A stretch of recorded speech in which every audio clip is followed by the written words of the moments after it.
lades i hans famn. Den kallar han för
Okay, Shabbat Shalom and welcome to the World Alliance of Qara'im afternoon Torah study. We are in Parashat Vayikra, and we had gotten through about 2/3 of the way this morning, and now we shall continue. My name is Hakham Melech of the World Alliance of Qara'im and of Karaite Insights, and I hope you guys will come online into the thingy, whatchamacallit, the StreamYard. That's the best way to participate in the study. So, that being said, let's do this. Let me share the screen appropriately.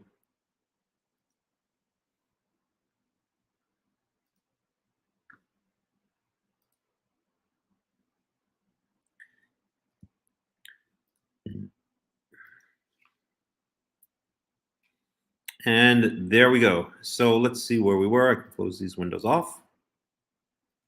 And we were speaking about sin offering. So the sin offering, we had two types of sin offering. One in which a Kohen sins.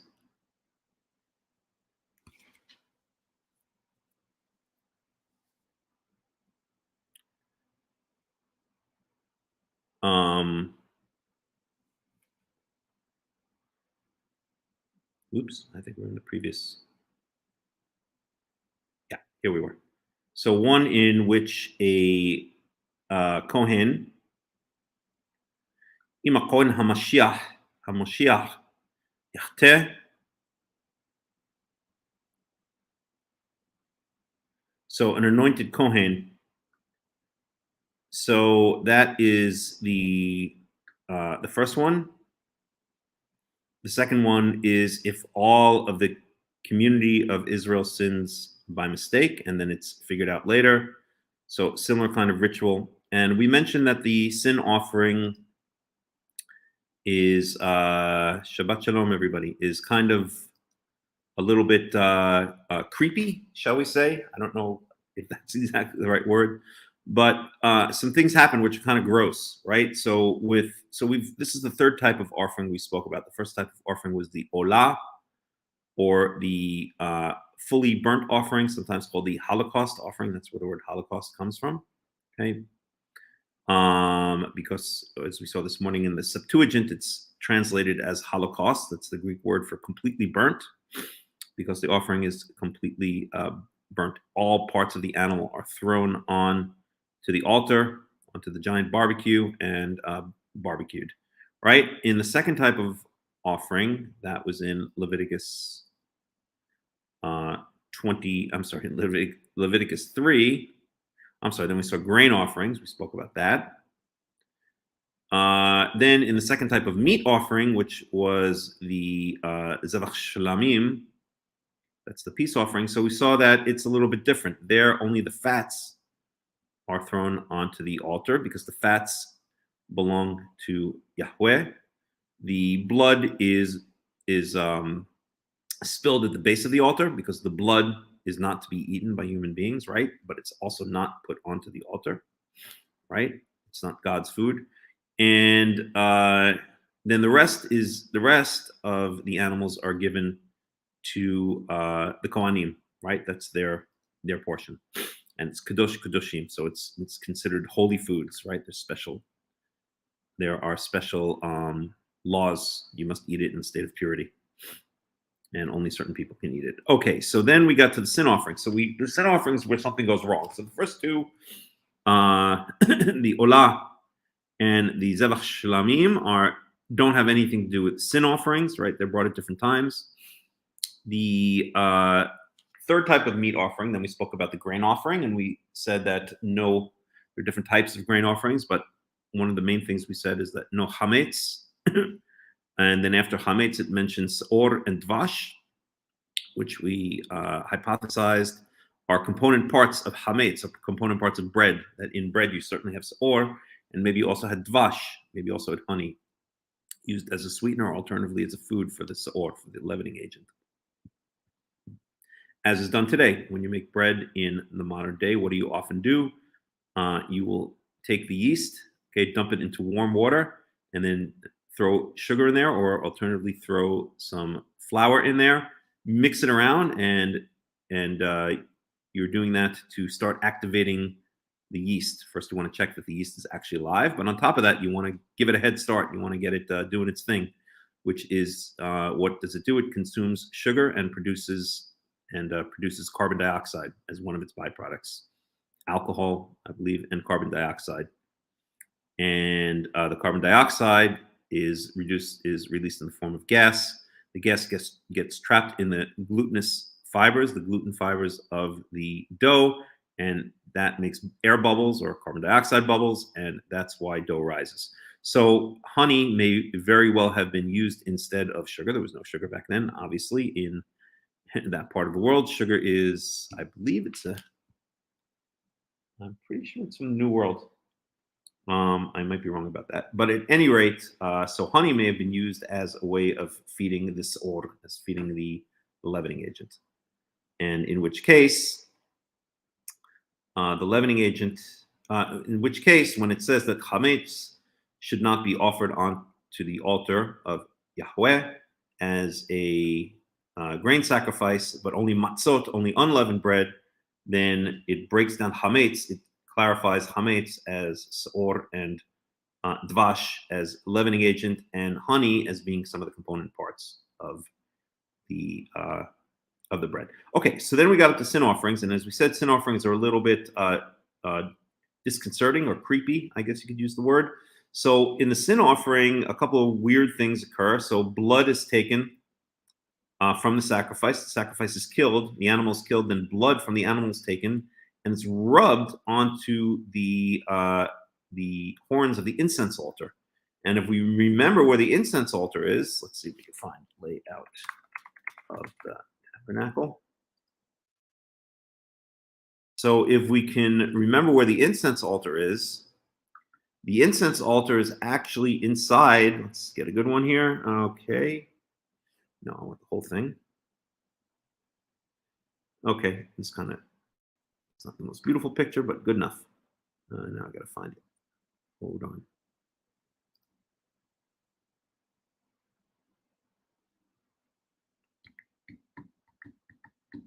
Hello. Come back here. Well, in the meantime, let's see if we can blow this up a little bit. There we go. Good enough. So not the best picture, but you can kind of see it, right? So this is the Holy of Holies, the Kadosh Kadoshim. This is the holy area. Okay. I'm going to try to get a better picture, a more clear picture. Okay. Okay. This is good enough. Right.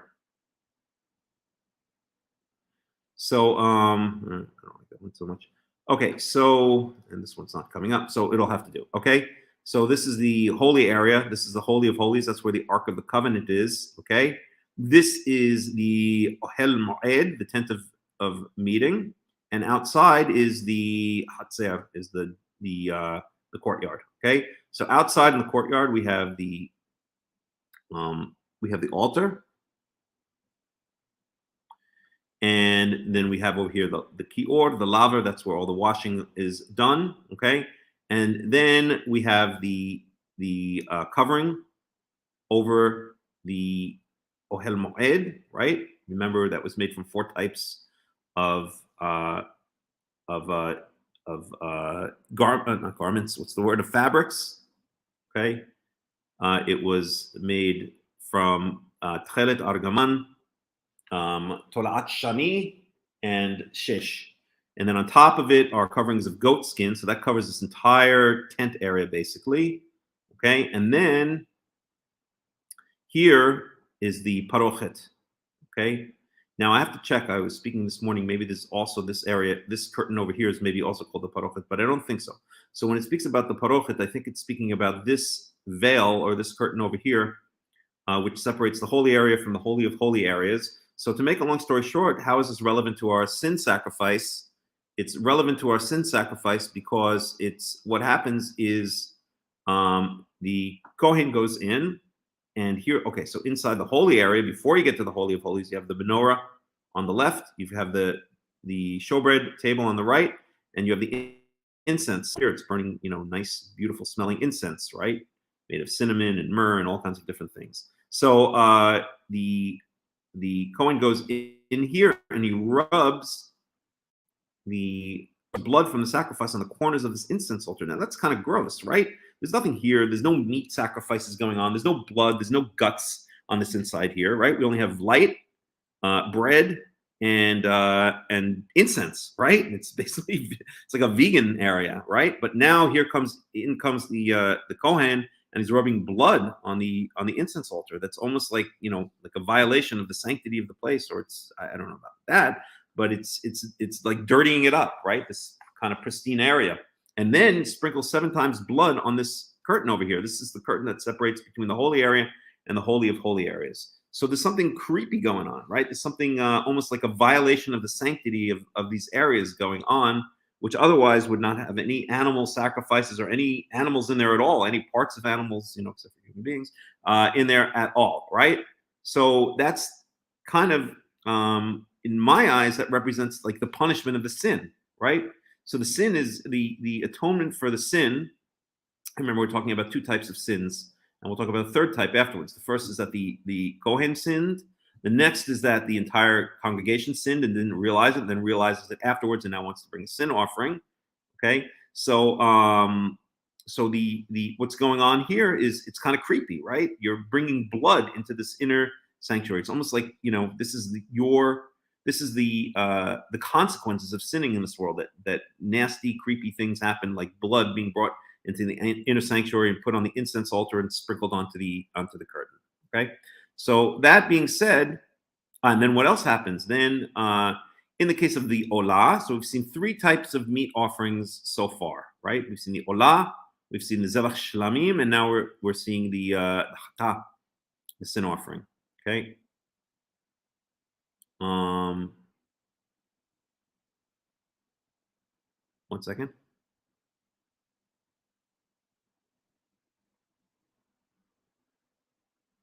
Yeah, the hatat.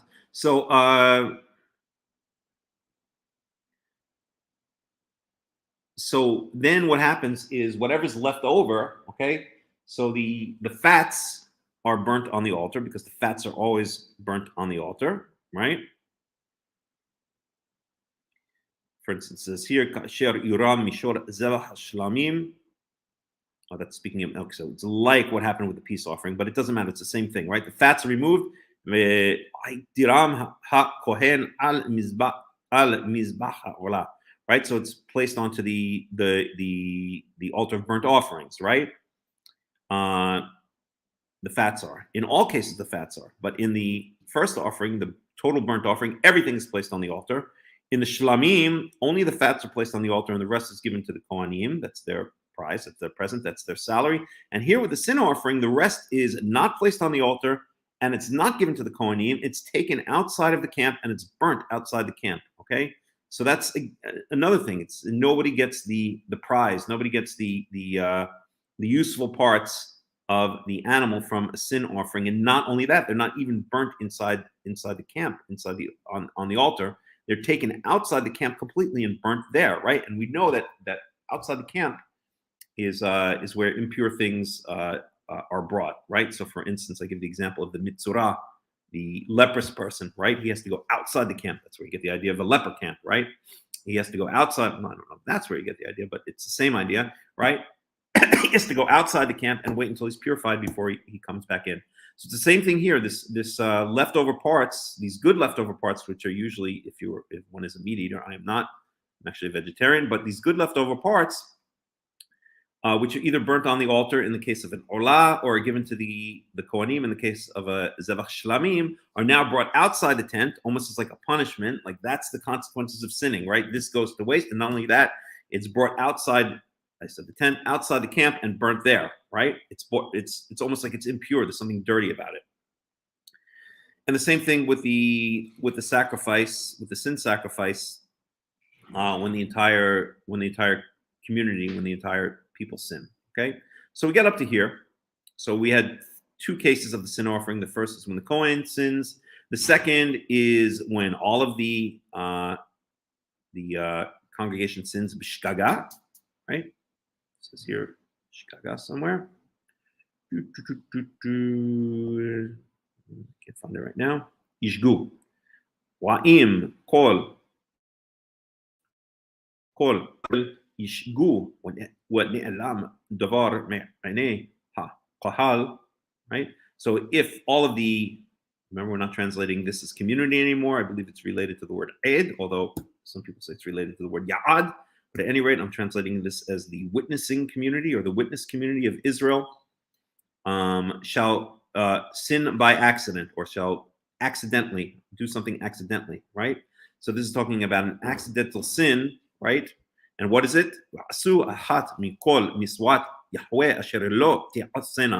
So they did something which they're not supposed to do, right? All of the congregation of Israel. So, I don't know what would be an example. I don't know. Let's say they ate had flesh and they found out later it was pig or something like that, right? So then the sin offering is brought. Okay, so that was the second instance. Now we're up to the third instance. We stopped here this morning. We'll pick it up from there.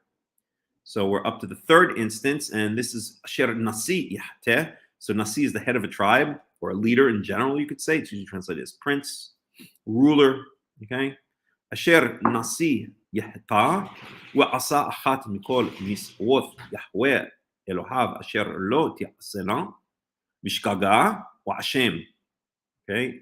So again, we have here a situation where a leader, a ruler of Israel has now sinned by mistake, not on purpose, and is guilty. Or hoda elau חטאתו אשר חטא בה, והביא את קורבנו שעיר עזים זכר תמים. Okay, so if he was informed that he did this, and now he has to bring, to paraphrase here, now he's got to bring Seir Izim. He has to bring a Seir is a kid, a young goat. Okay, so up above we saw in the case of the Kohen, he brings, I believe it's a shor, if I remember correct, a par, right? So it's an ox, it's a male, that's a bull. In the case of all of the congregation sinning, then let's see, also a par. Okay, so that's also a bull. But in the case of a ruler sinning, then he doesn't bring a bull; he brings a goat. Why? I don't know.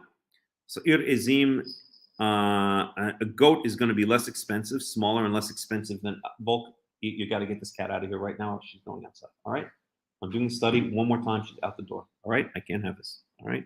So, a goat is less expensive. Okay. Goats are also pretty much associated with sin offerings continuously. I'd have to think. We're going through Leviticus now, so we'll see it. But I think always goats are basically associated with some kind of sin offering, right? You have the classic example of the scapegoat that brings the sins, carries the sins of Israel out into the desert, right? At any rate, so here's a goat. וסומך ידו על ראש השעיר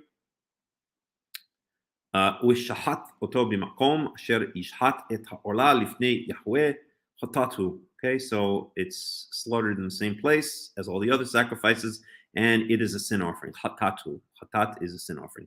ולקח הכהן מדם החטאת ואצבעו, we're in verse 25, Leviticus 4:25, ונתן על קורנות מזבח העולה ואת דמו ישפוך אל יסוד מזבח העולה ואת כל חלבו יקטיר המזבחה כחלב זבח השלמים וכיפר עליו הכהן מחטאתו ונסלח לו.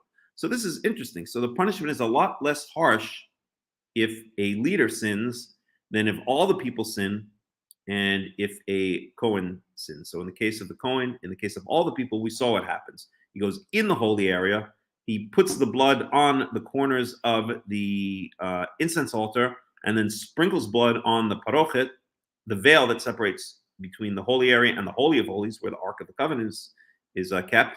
And then the rest is carried out of the camp and burnt there. Here, you don't have such a thing. There's no entering into the holy area.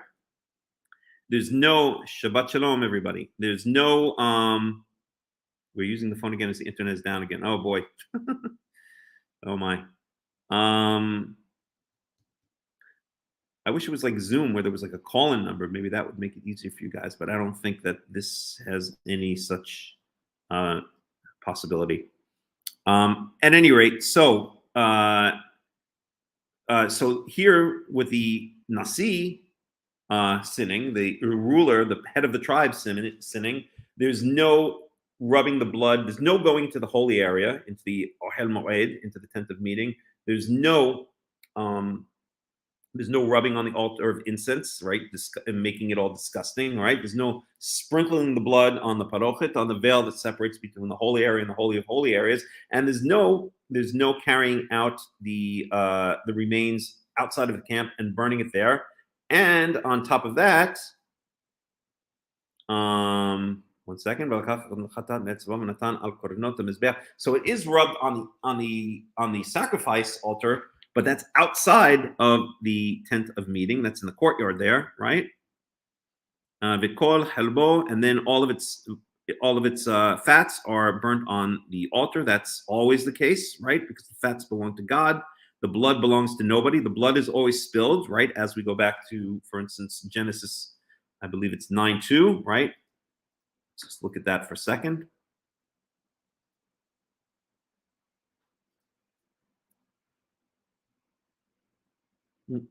Nope. 9. Here. אך בשר בנפשו דמו לא תאכלו, אך את דמכם לנפשותיכם אדרוש, מיד כל חיה אדרשנה, מיד האדם ומיד איש אחיו, אדרוש את נפש האדם, Shofech, no, that's for killing a human being. I'm looking for 1 second. Okay, so here it is. Okay, ach basar benafsho damo lo techlu. Okay, tochelu. Do not, but the meat together with its life force, its soul, its essence, which is its blood, do not eat. Okay, and if you do eat it, then I'm gonna pay you back by having the animals uh, uh, basically I'll get it back from you through the animals, meaning I guess the animals are going to kill you. Okay, so at any rate, we see already back in Genesis 9 that we're not supposed to eat blood, and that's now manifested in the sacrificial system where the blood is always thrown at the base. It's always poured at the base of the altar. It's not put on the altar. It's not eaten. Nothing's done with it except it's basically spilled out, right? Except for these weird cases where, I won't say weird cases, but except for these cases of the sin offerings where they're taking it into the holy area, rubbed on the incense altar, thrown, sprinkled onto the parochet, onto the veil, right? That's really weird, right? This blood is supposed to be spilled on the ground. We're supposed to have nothing to do with it. Or in the case of the sin offering for the nasi, for the head of the tribe or for the ruler, then it's rubbed on the altar of the outside altar, the altar that's out in the courtyard, the sacrificial altar, the altar of sacrifice, or the altar of burnt sacrifices, right? So this is clearly not as extreme a, shall we say, punishment or extreme consequences when just a leader sins, right? So there's none of that. There's no entering in to the holy area. The remains are not carried out of the camp and burnt there. All that happens is the halbon, yaktir hamizbeha, the fats, the forbidden fats, are removed and thrown onto the altar. That's always the case, right? In every single meat sacrifice we've seen so far, that's the only thing that happens with the chelev. The chelev is always thrown on the altar. The chelev belongs to Yahweh. Okay, again, with regards to the name, I'm starting to switch over from Yahweh to Yahweh. So Ariella Casey says most meat has not been drained of blood, and this is something, I am far from a meat expert. I'm actually a vegetarian. I have been for many years, actually since 1998. So over 20 years, I've been a vegetarian. I do eat dairy products. I eat eggs. I eat fish once in a while, and once in a blue moon, I'll have some chicken, maybe like once a year or something like that. But I don't have any red meat. I haven't had red meat in decades. At any rate, so yes, but being in, even though I don't eat meat, I have eaten meat. I grew up eating meat, and my family, we ate meat. We were not vegetarians. So yeah, when you drain the blood out, obviously there's going to be some blood left, right? There's going to be blood in the capillaries. There's going to be this. You can't get rid of all the blood, even when the rabbis go to the extra chumrah, the extra added means of salting the meat. The salt is meant to draw out the blood, right? Even that doesn't get out all the blood. That's why red meat is called red meat. That's the blood that you're seeing right there. It's not just the muscles are kind of brownish, but you can see that there's still blood in them, right? If you take a raw steak, even a kosher raw steak that's been salted, and you squeeze it, you're going to get some blood that comes out. So yes, meat can never be drained of all its blood, but that's not the point. When it says drain the blood, it basically means, as far as I know, it means basically, yep, it means basically slit the neck and let whatever blood is going to drain out. And once it's drained out, that's it. You've now drained the blood. Okay. To think you're going to get every last blood molecule or red blood molecule out of every last capillary in the meat is absolutely impossible, right? So that's not what it's talking about. So draining of the blood just means slitting the neck and hanging it upside down and letting all the blood drain out. That's what it means. Okay. Maybe not even hanging it upside down. I don't even want to think about it. I honestly, I just hate the thought of killing animals. I believe, as I've stated a number of times or many times, I think in the end of days, there are not going to be meat sacrifices anymore. I think there's some Tanakhic verses which prove that or show that. And but I'm not going to get into that right now. Okay. So at any rate, what were we saying? Right. So the chelev is always thrown on the altar. The forbidden fats or the fats are always thrown on the altar. That is what belongs to God, basically. That's his food. That's his reach nichoach. That's the pleasant smelling scent. Is the fats of the meat sacrifices, right? So this is done also in the case of the sinning. Excuse me for a second. Just grab some water. In the case of the sinning, excuse me for 1 second.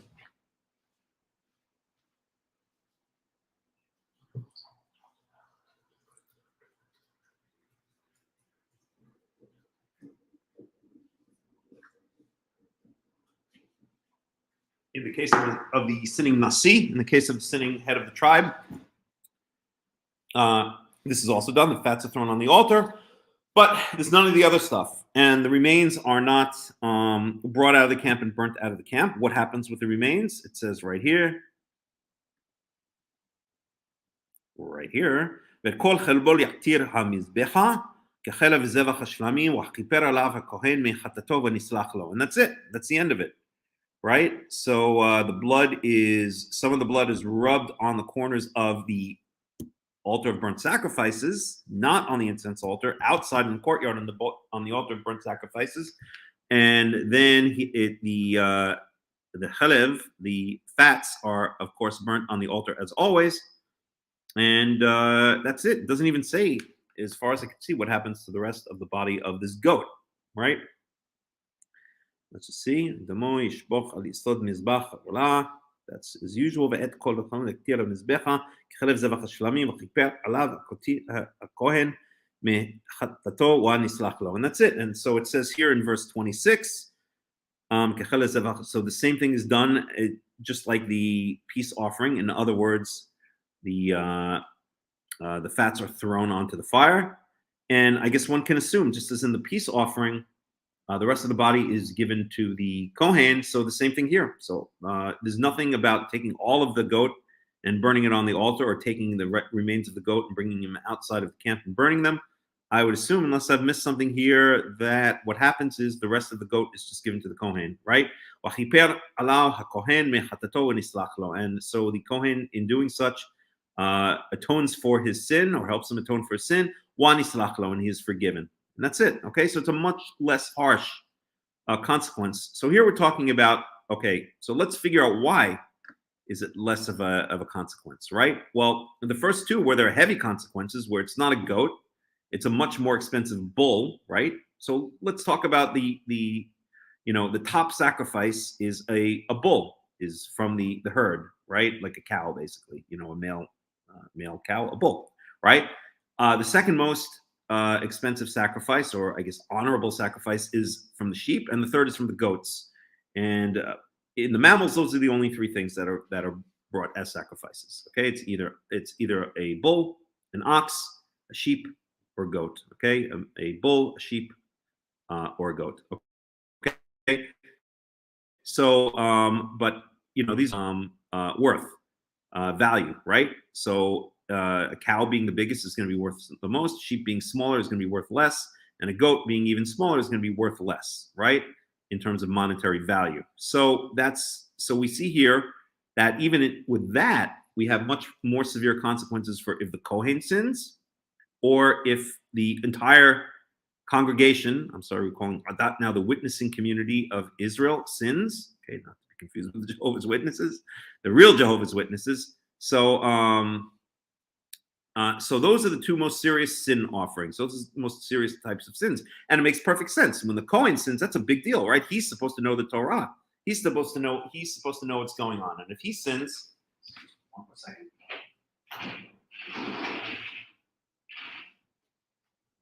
And if he sins, that's a big deal, right? He's the one who's supposed to be the Levite and the Kohen are the ones who are supposed to be understanding and teaching the Torah and carrying the holy vessels of Yahweh, or dealing with the holy sacrifices. They're supposed to be they're the priests. They're supposed to be above and beyond. So therefore, if one of them sins, that is a more serious issue.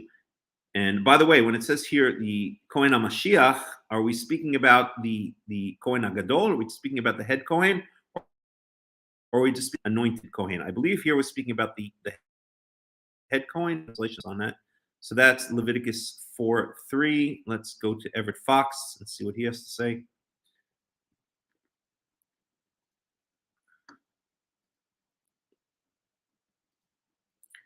Did I set up the sharing correctly? Yes, I did. So we are in Leviticus 4:3. Hello, get over here. There you go.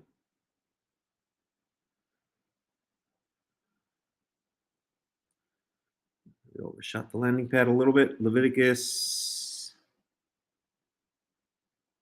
4:3. So if the anointed priest, it just translates it literally. Akoin HaMashiach. Let's see what Robert Alter does with that one. Leviticus 4:3.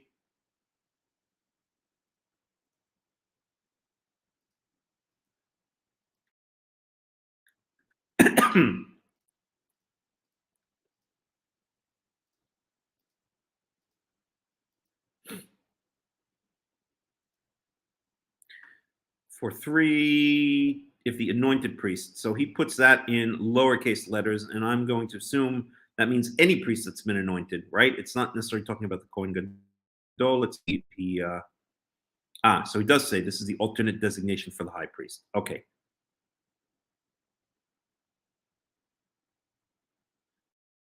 And might as well just read his comment here because he always has nice comments. So he calls it, he translates it not as a sin offering, but as an offense offering. The traditional translation of this term is sin offering.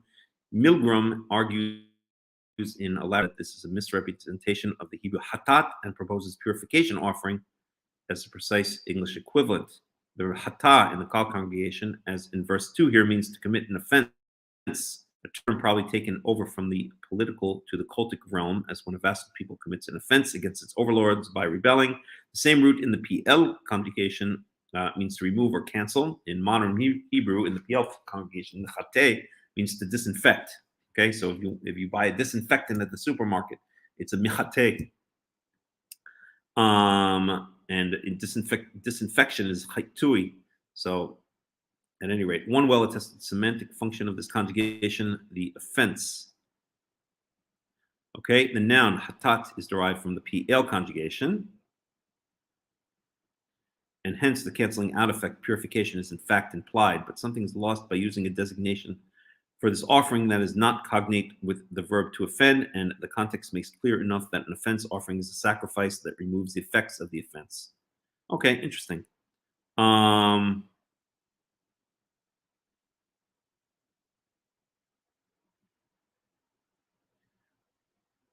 Good stuff. We should read through some of his comments, but we won't do it right now. Maybe afterwards.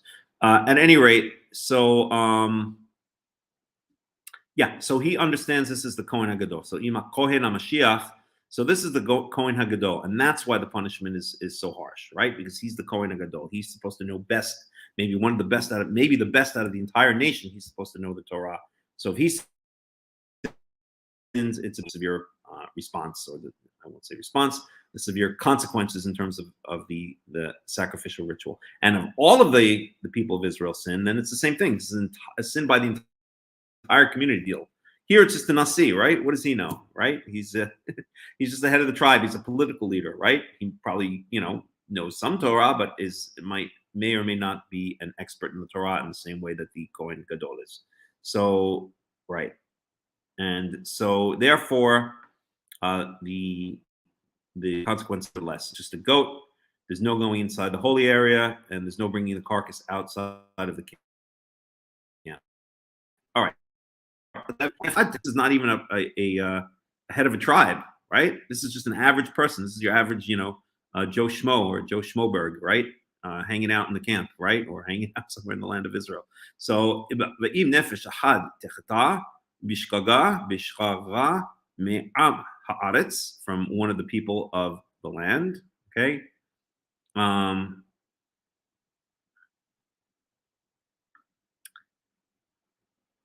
Yeah. So Am Haaretz, I don't even want to go into that right now. Be'asta hat miswot Yahweh asher lo ti'aseno ve'ashem. So here we're talking about an average Israelite. Or hoda elau hatoto asher hata wahevi korbano si'rat qaizim tmima niqeba al hatato asher hata. So the punishment is even less. So here he's bringing a female goat. Okay, when the Nasi sins, he brought a male goat. Okay, and the female goat is going to be worth less than the male goat, probably because it's just physically weaker, perhaps smaller. So this is even less of a consequence, less of a, I don't want to use the word punishment, less of a sacrificial consequence of an average Israelite sinning. Okay, so it brings a female goat, an unblemished female goat. Always the animals must be unblemished, right? When they're brought on the altar, they can't be sick or lame or anything like that. Okay, al hatato asher hata. Okay, so it brings a female goat. Verse 29. Samach et yado al rosh hachatat wishahat et hachatat bimakom ha'ulah. Right, so it's slaughtered in the same place that all of these sacrifices are slaughtered. Lakacha kohen midama be'etzba'o v'natan al karnot mizbach ha'ulah wa'et kol dama yishpoch el yisod ha'mizbech. Okay, so it's the same thing as with when one of the leaders of the people sin, except it's with a female goat. The blood is the animal is killed. Some of the blood is taken and rubbed onto the horns of the outer altar, not the incense altar, but the altar of burnt sacrifices out in the courtyard, right? What called helba yasir kasher husar helev mi'al zevach hashlamim. Okay, so now all of the fats are removed, just as was spoken about during the or regarding the peace offerings. And that, why does it always say kasher husar helev mi'al zevach hashlamim? Because in Leviticus 2, when it speaks about the peace offerings, it goes into detail exactly which fats need to be removed, right? So it's, instead of repeating it, the Torah just says, go look back 2 chapters. Well, not chapters back then, but we'll say, quote unquote chapters, look 2 chapters back.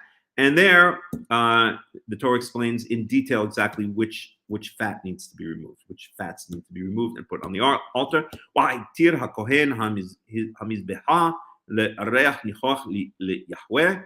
Okay, so then the Kohen throws that onto the altar, le'areach nichoch le'Yahweh, as a sweet smelling scent to Yahweh. Wa'chiper alav hakohen wa'nislach lo. And in such a way, the Kohen has atoned for him and he is forgiven, right? So that's now even less of a punishment, right? This is a female goat. That's just an average Israelite. Head of the tribe, male goat. Okay? All of the people of Israel, 1 bull is brought for the entire people.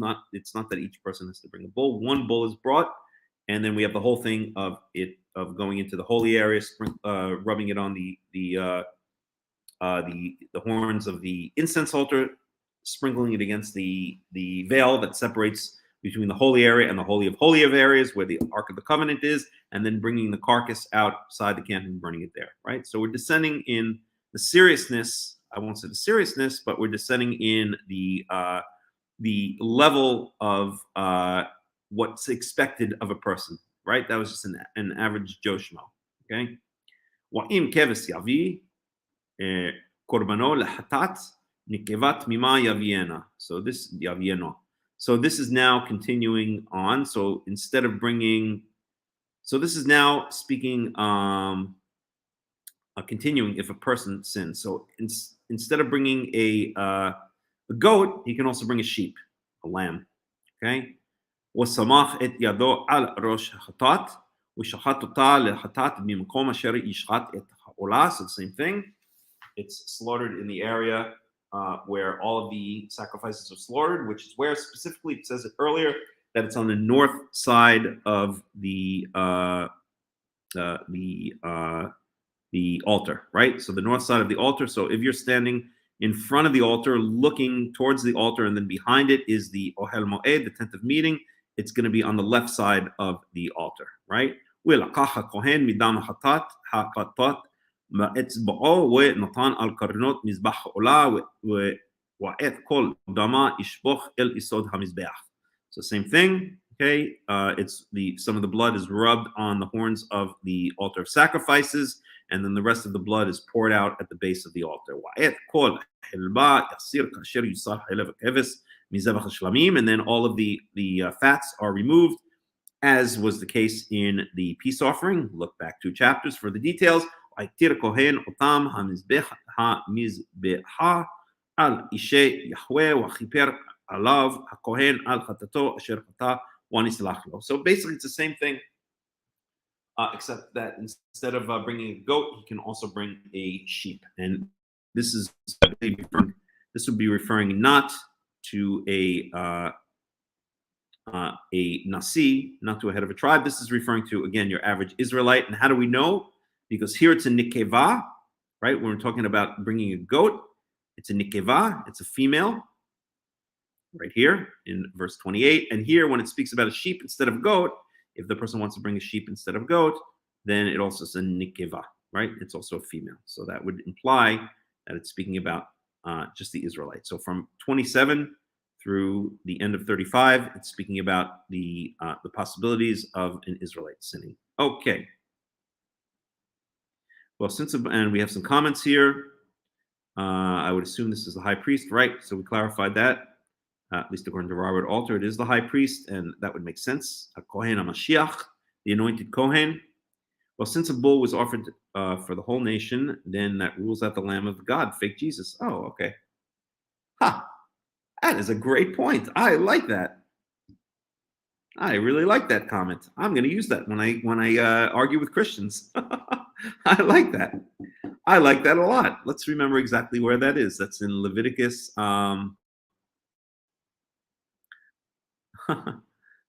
That's in Leviticus 4:13. Excellent. I like that. That's great. I'm going to use that argument. Right. It wasn't a lamb. It was a bull. That's a great point, Ricky and April Scurry. I don't know. I don't know if I've ever spoken to you guys directly. I don't know if it's Ricky or April. I'm not sure who that is, even, to be honest. Please let me know who you are. So I really like that point. I really, really, really, really like that point. Okay, so isn't that a brilliant point to it for whoever's listening? Right? That's a great polemic against the Christians. Jesus, the sin offering for the entire people is not a lamb. It's a bull. I love it. I love it. I'm going to use that. Thank you. Okay, so moving right along, we are now up to Leviticus 5. Leviticus 5 is the last chapter in this parsha, and then we'll go back to the beginning and do some deeper analysis. So, okay.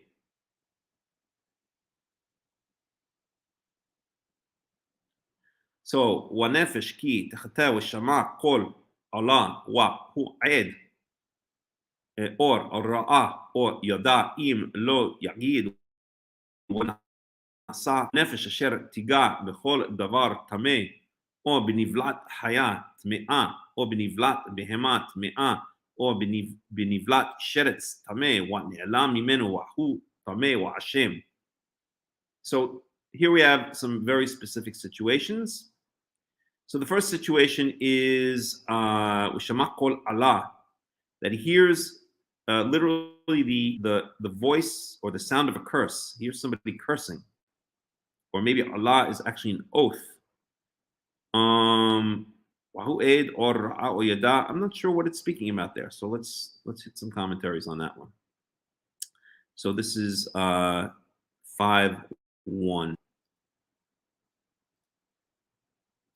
I have 2 of these open. I'm not sure.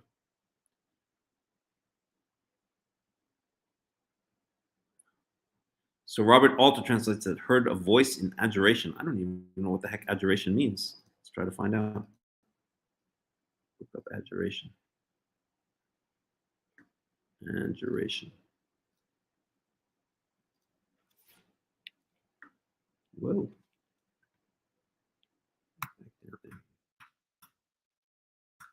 There we go. Move back down to normal size.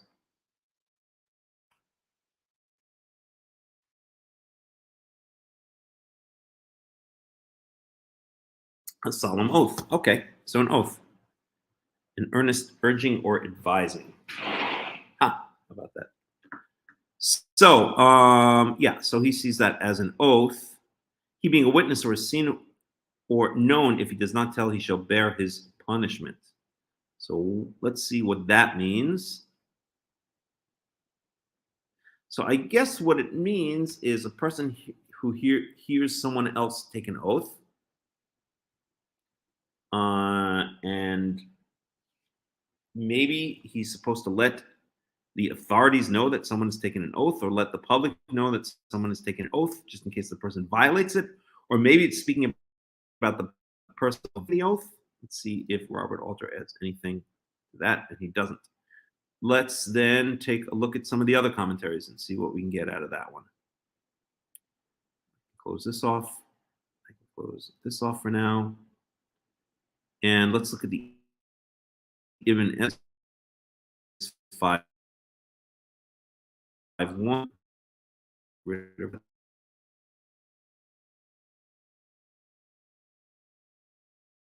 Fly running around. The reason I call him Rash is because when I used to type the word Rashi in a word many years ago, corrected. So the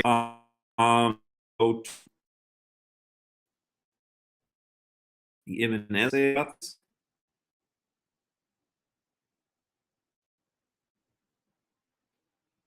I gotta kill a fly. Hold on a second. There we go. Ibn. So Leviticus 1.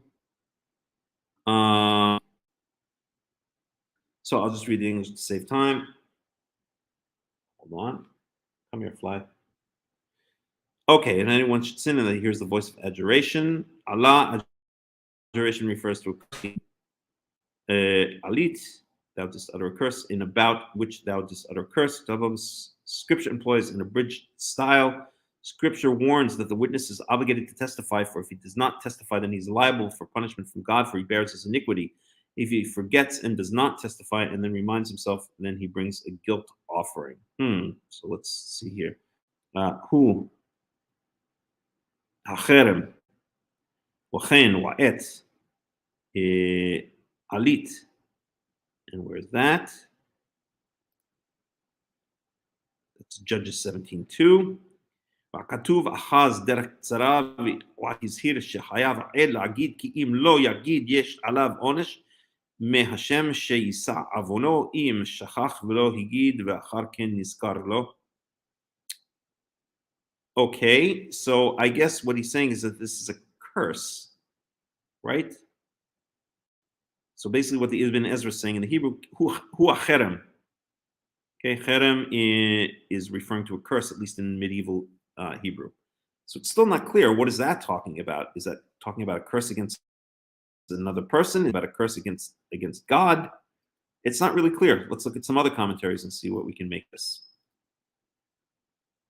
So let's see what Everett Fox says. He doesn't give commentary, but he does give translation. Now, person should hear the public voice carrying a threat. That's an interesting translation. The public voice carrying threat. That means either. Let's take a look at some of our commentaries here. And by the way, if anyone's following along and has some good commentaries that they would like to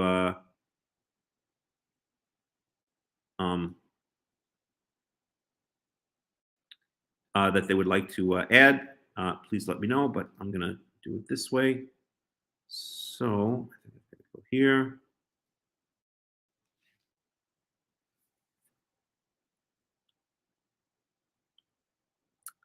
I've got to go to commentary.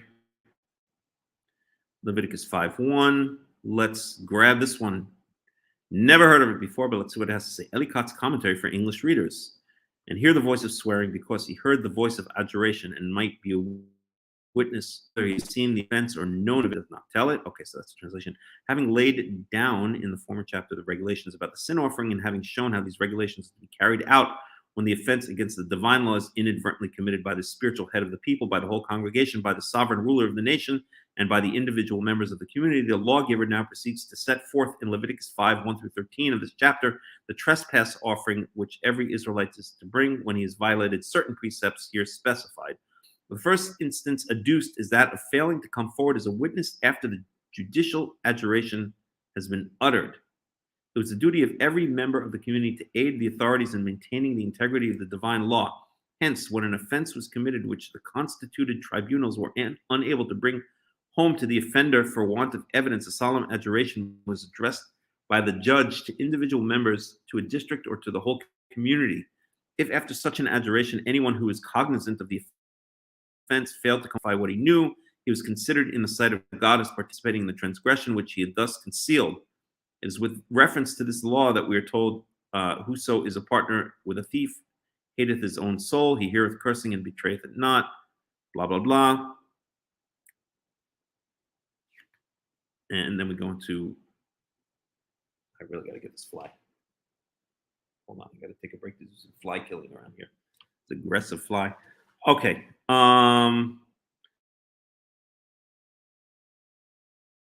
So it's referring to someone seeing that someone had committed a sin, but not going forward to the authority, a witness, and swearing to the fact that they had seen a sin.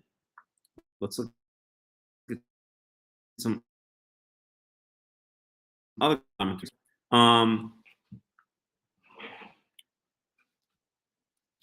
The first case, a man who has either seen a crime.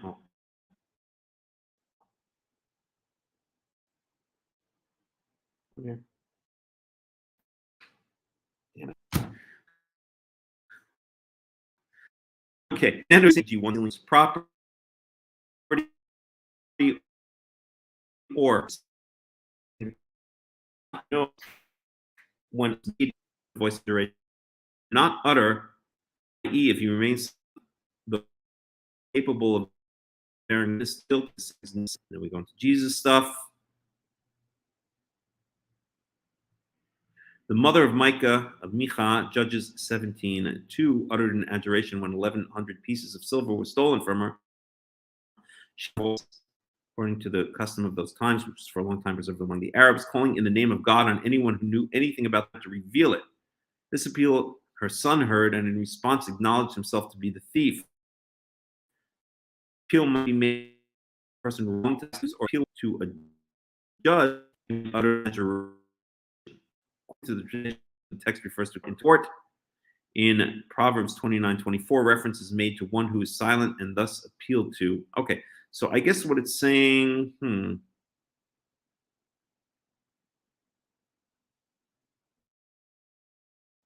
what both of these commentaries are saying is that,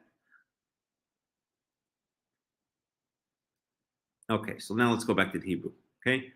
وَنَفَشْ كِي تَخْطَى وِشَمَّا قول عيد أو رأى أو يدع إم لو يجد ونسى أبنه. So ونفش كي تقطع. So when a person sins, when a soul sins, وشما كل علا, and he hears. Hold on a second. And he hears the voice of an oath. Literally, it says وشما كل علا, or we should say maybe by hearing the voice of an oath. وهو عيد, and he's a witness, and he either saw it or knows about it. If he doesn't say something, then he shall bear his sin. So what they're saying is basically that when the second. Let's try this one more time. There you go. Got him. Goodbye. Excuse me, I have to dispose of a dead fly.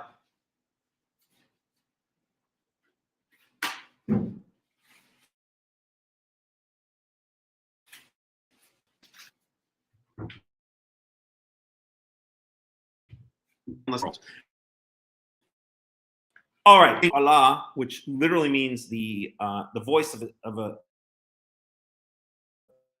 curse, is that someone calls out, okay, and says, all witnesses to this event, please come and swear that you seen, heard about, and if the come, then we will shall bear his sin.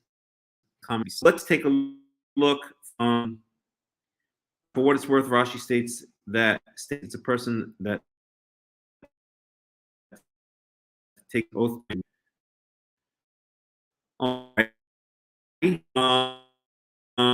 Add they to Judges 2. Let's look at Judges 17. If we can get things.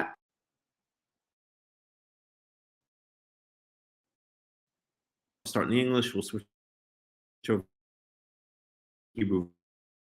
It's an interesting story. I like this one. So, a man named Micha from the hill country of Ephraim said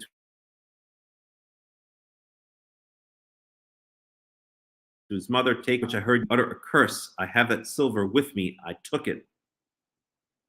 Then his mother said, "Lord bless you, my son." Let's look at this in Hebrew 17:1 and 2.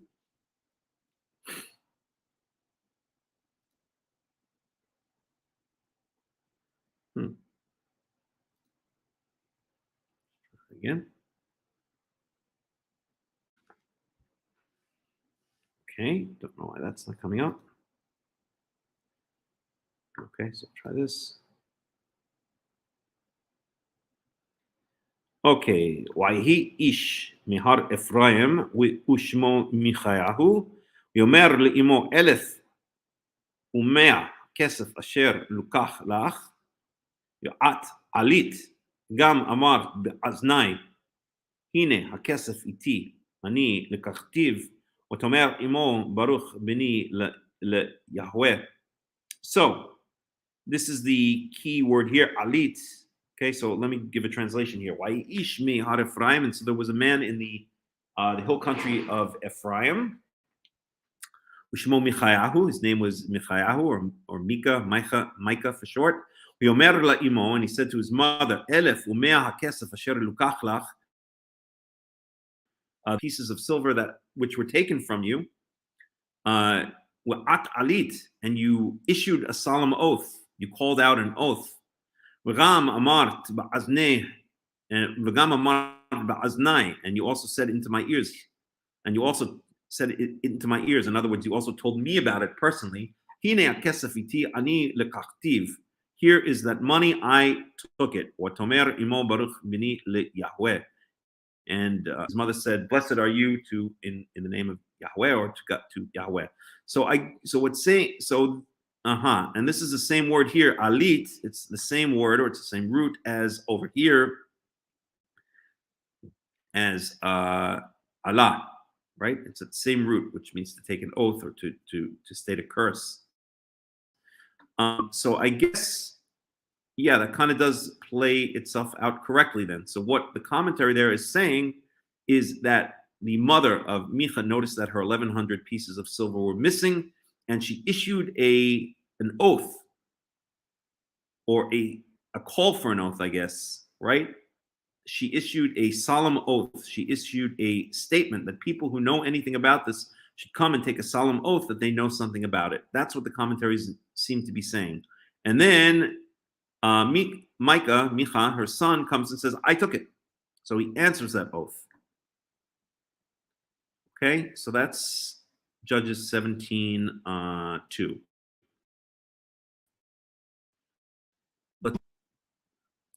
Proverbs 29:24. Let's take a look at that.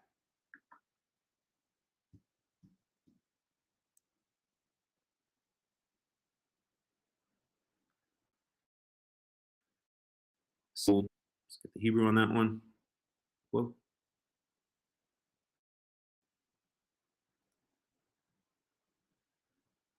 So Holek Im ganov sone nafsho Allah shma velo yagid.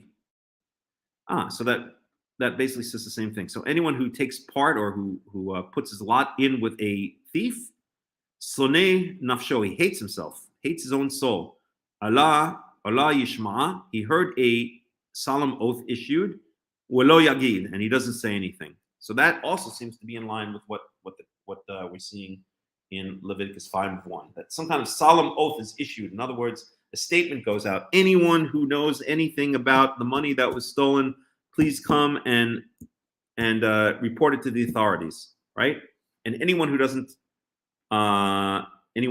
respond, right? This is the case here. It says "Welo yagid," and he doesn't say anything. Holek ganav, okay? Sonei nafsho, he hates himself. He hates his own soul by not responding. So we're going to go with that, I think. Let's see what else we can dig up. Commentary: the case of a witness on oath. Well, just fill up the water when you're done, please. If a man hear the voice of swearing, that is, if he was one of a number of persons adjured to speak according to the manner in which oaths were administered in Jewish courts of, you have to get that cat out of here now, okay? Courts of justice. And now we're pointed to 2 Chronicles 8:15. Let's take a look at 2 Chronicles 8:15.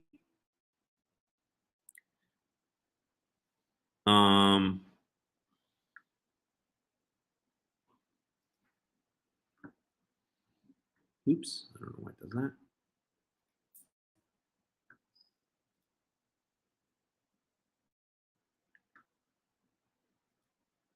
So we can close this out.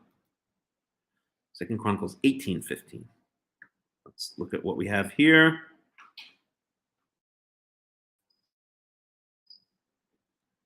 The king said to him, "How many times must I make you swear to tell me nothing but the truth in the name of the Lord?" Then Micaiah answered, "I saw all Israel scattered on the hills like sheep without a shepherd." And the Lord said, "These people have no master." I love this story. This is one of my favorite stories, actually, in the Tanakh. The story of Micaiah, the prophet. Okay. So at any rate, let's look at that in the Hebrew, and that's 18:15.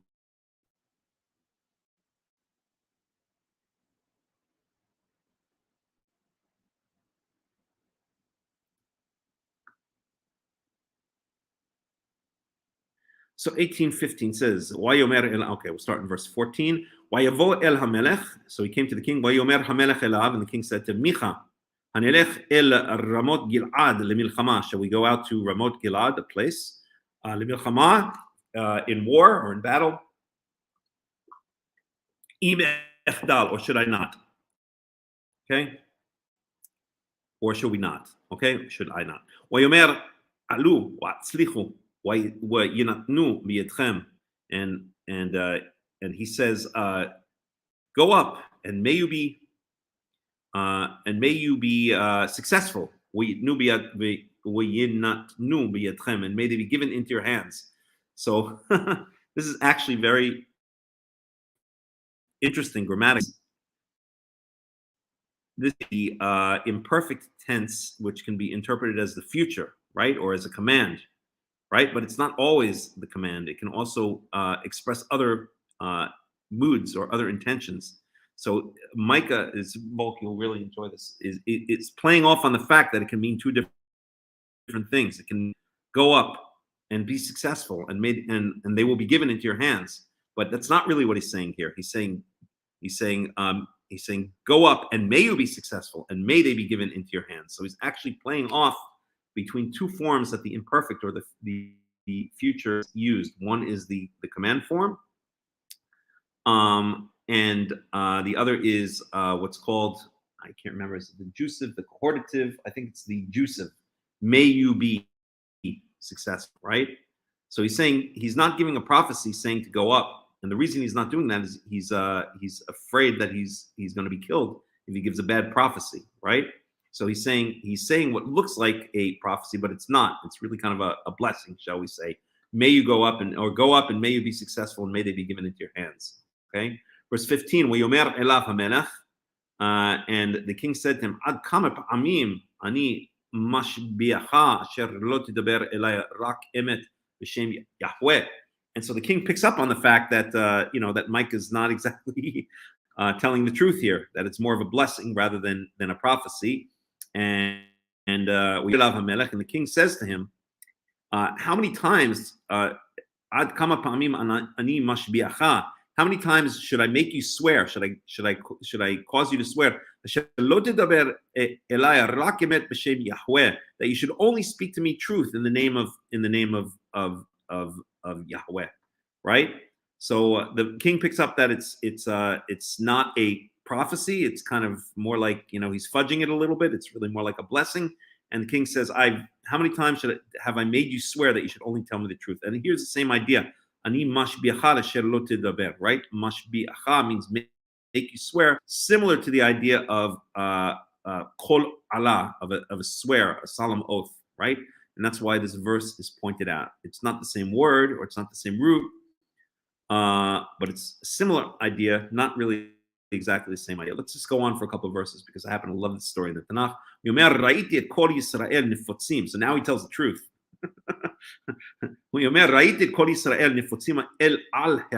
So now the honest prophet, one of the few honest prophets at this time, says, okay, you want the truth? Here we go. I saw all of Israel spread out on the mountains as a flock that has no shepherd, or sheep that have no shepherd. Yahweh lo adonim le'ele, and then Yahweh said, there is no master. These have no master. These sheep have no master. Yashuvu ish leveito v'shalom. Let each person go back to his house in peace. So in other words, what he's saying is that the real prophecy is that they should not go up.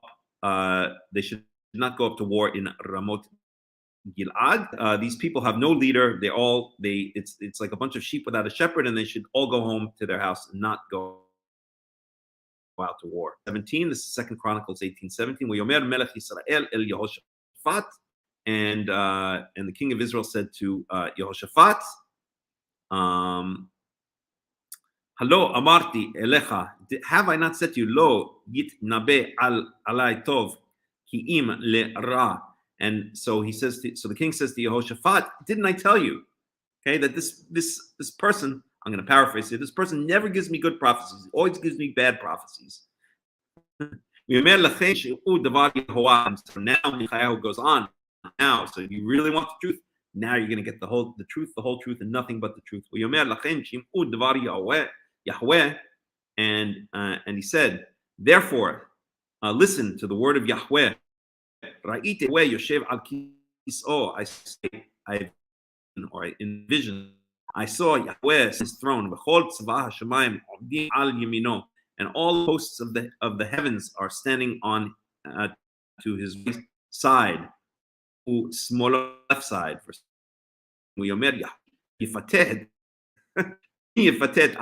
So now we're talking about Ahab, that's the thing that we're talking about here, right? So and God said, who shall bring temptation to Ahab, Melech Israel, and he will die, he will die in Ramot. Omer kacha, v'zeh omer kacha, and he said, this one said such, and this one said such. So basically, all of the hosts of Shemayim are saying, I'll do it, and I'll do it, and I'll do it. They're fighting. They want to give Micah a false hope or a false prophecy that he should go up to Ramot Gilad and he should die there. Verse 20,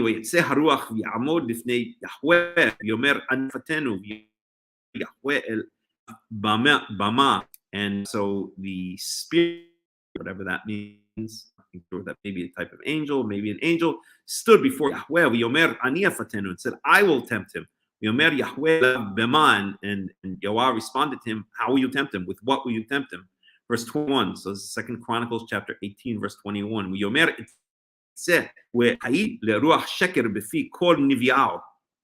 he said, I will go. So I think, okay, I got it. I'll explain exactly what's going on here. So this is kind of a play on words. So Yitzeh Haruach. So the Haruach here doesn't mean a spirit. It actually means the wind. And why is it the wind? Because we saw before that Kol Tzavah Hashemayim, all of the host of heaven, were standing to his left and to his right. And the host of heaven means the stars, the moon, and also it can mean the wind, right? The wind is up in the sky. The wind finally steps up and says, I'm going to tempt him. I'm going to tempt him, right? So then God says, how are you going to tempt? 21. And he said, I will go out and I will become literally a lying spirit. So it's a play on words of the word ruach. The word ruach can mean wind, like and it also means spirit. And here in the first place, it's the wind that's out, right? And he says, I'm going to do it. And how am I going to do it? I'm going to be a lying spirit. I'm going to be sheker, right? It's a play on words. Here it means wind, and here it means spirit. But the wind is going to go out and become a ruach sheker, a lying spirit. The nivya in the mouth of all the prophets. And so to him, go out and be successful. Save Asechen, go and leave and do it. So God approves this wind stepping up to put a lying spirit in prophets who will tell false happy prophecies to Ahab king.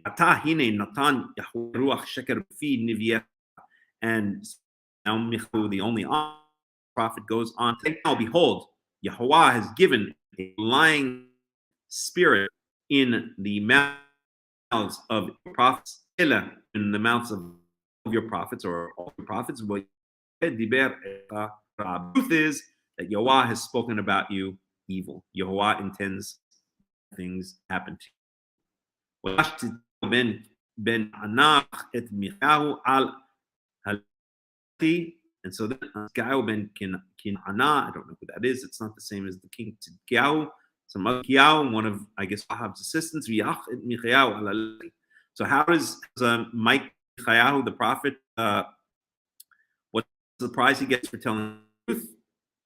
The prize he gets for telling the truth is hit on Alalechi, on the cheek. Gets smacked in the face, or maybe beaten on the cheek, pummeled on the cheek. And says, how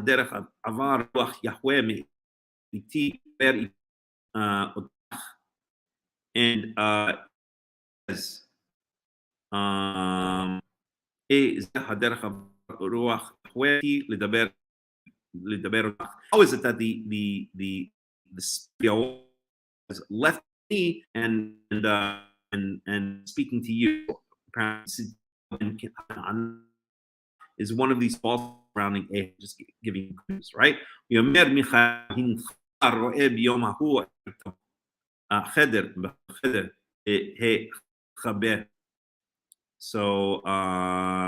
Michael says, you will see on that day.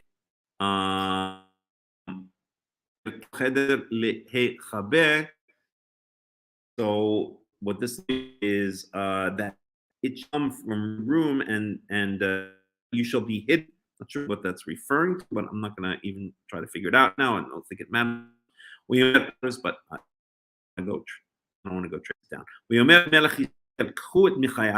And the king of Israel said, take Michael وحشبوه el Amon sar ha'ir el Yoash ben Hamelech, and reach him to Amon sar ha'ir, to Amon, a person named Amon, who's the head of the city, el Yoash ben Hamelech, and to Yoash, the king, the son of the king. Amartem, Ko Amar Hamelech, and say to them, Ko Amar Hamelech, so say, so says the king, Ahab Akele, put him in the prison, basically put him in the prison. And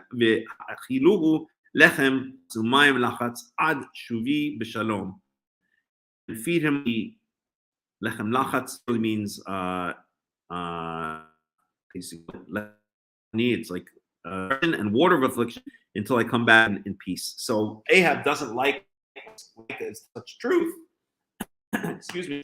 So he says, assistants, bring him up, put him in jail, and he kept alive barely by just getting a little bit of bread and a little bit of water until I come back. Michael was, as Stu has, a lot of guts. His balls of steel, because he is speaking the word true. It says, "Shov tashuv b'shalom lo diber." And so Michael says, if you return at all in peace, then Yehovah, in other words, you're coming back. Until I come back, and he said, or let all of the nations hear. So, and then Ahab the war, and that's he killed what else? Okay, so the point of this was verse 15. Vayomer elav hamelech ad kamim ani mashbiach asher ruber Yahweh. So Ahab says to Michael, the only true prophet surrounding him, how many times after he gives him a rose, which is not really a picture at all, it's just kind of a, may this happen to you. How many times make you swear that you should only speak to me the truth in the name of Yahweh? Okay, so that kind of relates to close. Now they expect this 5. But not the same as the commentaries we saw. For final commentaries, and I should move on. What we're basically seeing is that some for an oath, some kind of solemn oath, goes out when it's been committed, saying, anyone who knows anything about this, come and tell us. And perhaps oath. That's what it to be.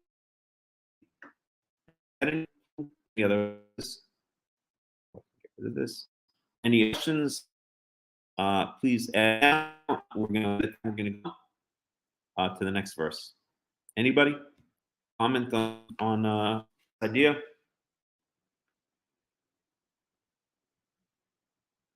Okay, so let's go on.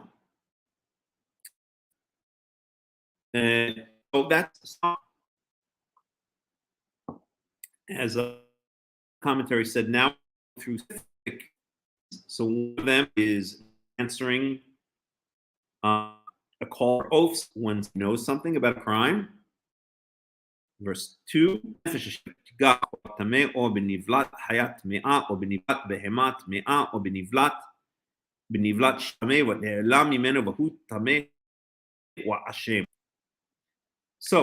the second case here is when touches something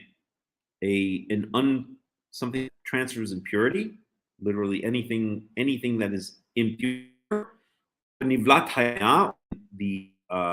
body of a impure animal, right? And we see Leviticus 7 that not only are you supposed to eat an impure animal, you're not supposed to touch the carcass of an impure animal. That comes along with the rules of kashrut, quote unquote kashrut, in Leviticus 11. Or benivlat behema tme'ah. So we have chaya, that's a wild, that's the domesticated animal. Or so of a wild domesticated animal, or the carcass of a creepy thing. And this does not only include insects and snakes and stuff like that. It also includes animals like rats or mice or something like that. These are also referred to as shedders. Interesting, because the Torah really things down according to their taxonomy, right? According to their DNA, right? As they would in modern compilations or modern taxonomic categorizations. It breaks it down according to the way they travel on the earth, right? So the ulf are the things that fly in the sky. It doesn't only refer to birds; it can also refer to flying insects, for instance. And the shed is that which swarm on the ground. It could be a snake, it could be an insect, or it can also even be mammals. It can be like mice or rats or something like that. Tameh, okay. So the basic bottom line is, if somebody touches the carcass, has contact of an impure animal, now because not just, but the point here is shame. Okay, so just tameh, he becomes pure, is also ashamed. think this word ashamed here is specifically to the fact that he comes to the temple in a state of impurity. Okay, allowed to be allowed to walk the streets tamei in state. You can touch dead animal you want, right? I just killed the fly, right? Didn't I just touch an impure animal?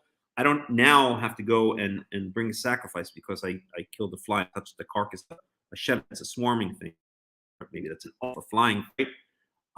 If I now not purify myself, if that even counts, and I do something that requires me to be in purity, then I'm ashamed. And that's why I believe it says who may pure and causes guilt upon himself and is guilty. Okay, to get on that one because I think that's an important because remember the rabbis. We all know that the rabbis are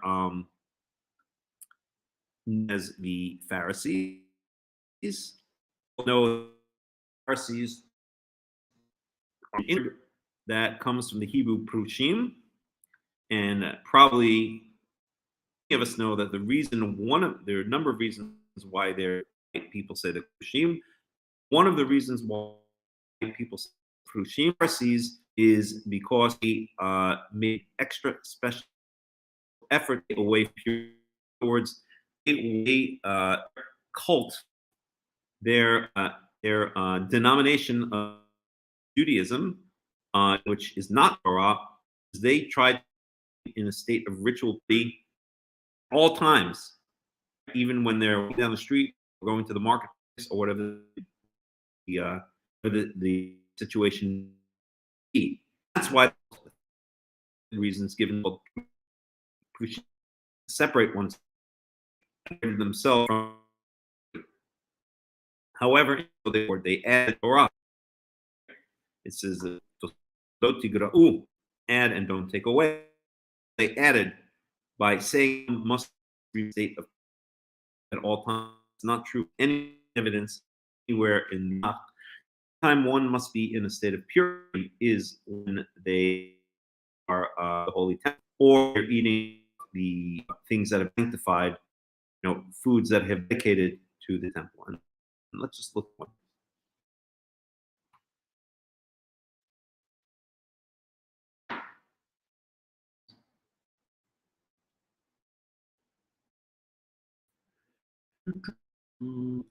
Talk with Rabbi or Hakham Wikipedia for a second.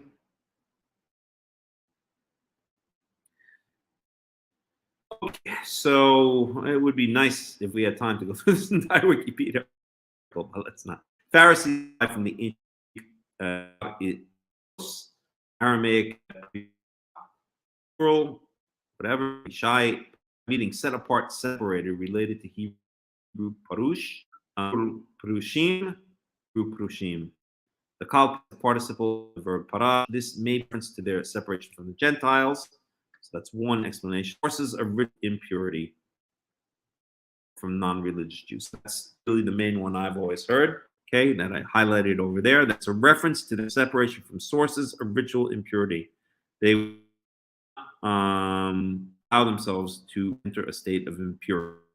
They would obsess staying pure. They didn't have to. On a day basis, nobody has to be ritually pure. But if you're going to go to the temple, you have to be in a state of ritual purity.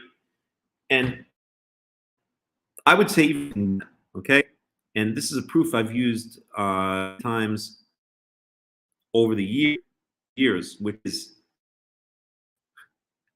if you have to always be in a ritual, even down the street, eating lunch or dinner. First of all, it's not possible because there's so many things that can make right regular between the men and the men.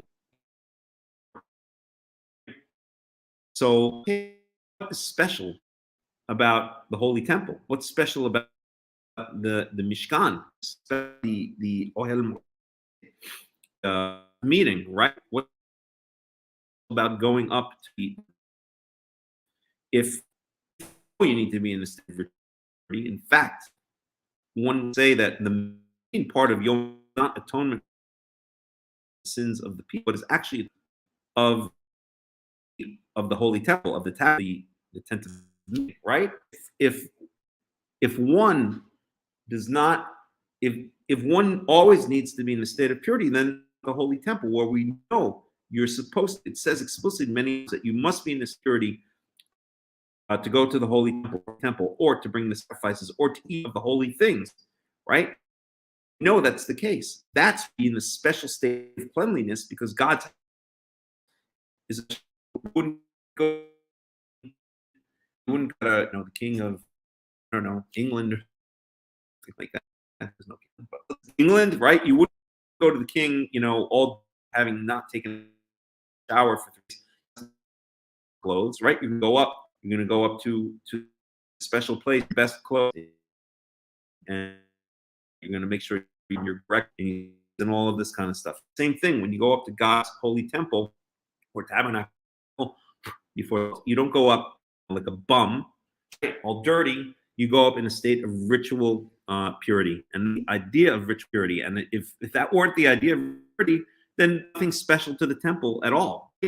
Let's say everyone in England walked around all day long as if they were going to meet the king on the same. All walked around in their finest dress, and and most expensive or perfume, and it's right. It wouldn't make any sense. Then they're going to visit the king, always walking that way. Way here, the idea of being rich is a state that one needs to be. One approaches the king, true king Yahweh. One approaches the God of it, right? And so therefore, the idea of having to be in purity on a day-to-day basis is impractical. So something that's pure, but second, it just degrades the specialness of the temple. It degrades the special. I remember when I first this was in 1993 Torah. That really that pretty very and exciting, but is not in the least. Basically, it's a cult that tries to induct young, impressionable, mostly men, into a certain form of Americanized Orthodoxism. At any rate, I was there, and I knew nothing about nothing. I didn't know the Torah from a book at that point. I arrived in Jerusalem. I was there, find out about God and the Torah and all of that kind of stuff. This was back in '93, and they told me, Isha Torah, you're not allowed. It's completely forbidden to go up. And what did I know? So it seems a little bit strange. I would like to go up to the Temple Mount. I mean, that's the center of the center. That's everything. What do I know? These guys have been studying for years, and I'm a neophyte. So okay, that's the case. Then that's the case. And I was walking down the street one day in Jerusalem, in the old city of Jerusalem. All of a sudden, did you not? These people basically say, they saw I was, I guess, that it was. They said, they said, come over here. They started talking to me, and they saw I was Jewish. On Temple Mount tomorrow. Would you like to come with us? And what do you mean, would I like to come with you? The rabbis at Torah told me you're not allowed to go up Temple Mount, that it's completely forbidden until the Mashiach comes. And basically, this person to me, no, those are a bunch of idiots. They're like exiled Jews of the Galut. We go, really? You're allowed to the temple. And I think sometimes that there were huge distinctions between what some rabbis and other rabbis think. I thought giant wouldn't know that I'd been there maybe a month or like that. It was 2 months. It was half a month. I don't remember. Maybe in Israel. And I thought that all of rabbis, all of Judaism was basically monolithic. That everyone think this is when I realized that there were some huge differences between the way some rabbis thought, some people thought, other people's thought. Other people, like, yeah, I'm interested. I would totally do that. To make a long story, well, to make two long stories short, the first long story turned out to be kahanas. These were following kahana, the person who turned me over and stuff. You better not tell your rabbis back in Nation Torah because they get really mad and may even throw you out. He's a rather well-known kahanist, and I won't name him. He's still well-known to this day. It's not one of the people in the Knesset. It's not Ben Gvir, Marzel, or any of those guys. There's someone else known. And so that's how I got introduced to kahanism. I really became one could say, of Rabbi Meir Kahana, and I am to a certain degree to this day. Obviously, I don't agree with what he wanted to do to reestablish a Talmudic state. He says, I consider myself not a Kahanist today, but I can someone who has a lot of respect for a lot of ideas, and I'm a Kahanist to this day. And I really wish your stream was much more easy. There's much I can do about it. It goes on and off. The only thing I can do is turn off the camera. This will make it better.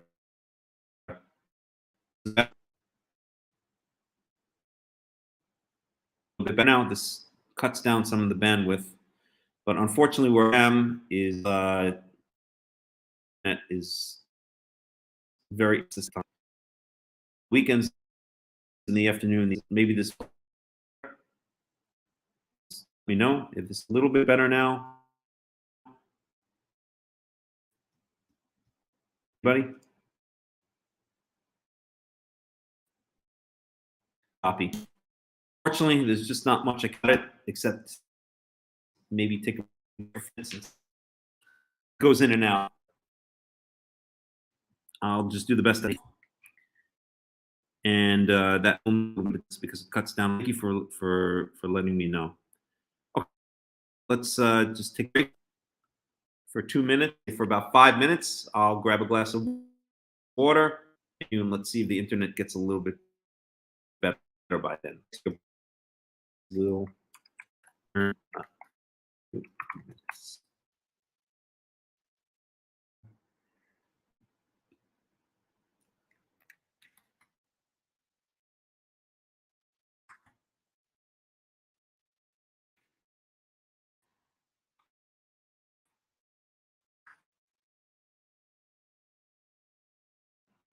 The only thing I could do, I'll put, and maybe in 5 minutes or so, happiness will have disappeared. But there's fortunately very little I can do about it.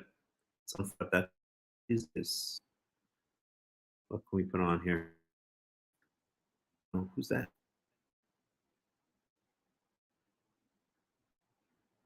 All right.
Platform, unfortunately, it's the internet. That's just the way it is.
Well, doesn't jump. What's meowing?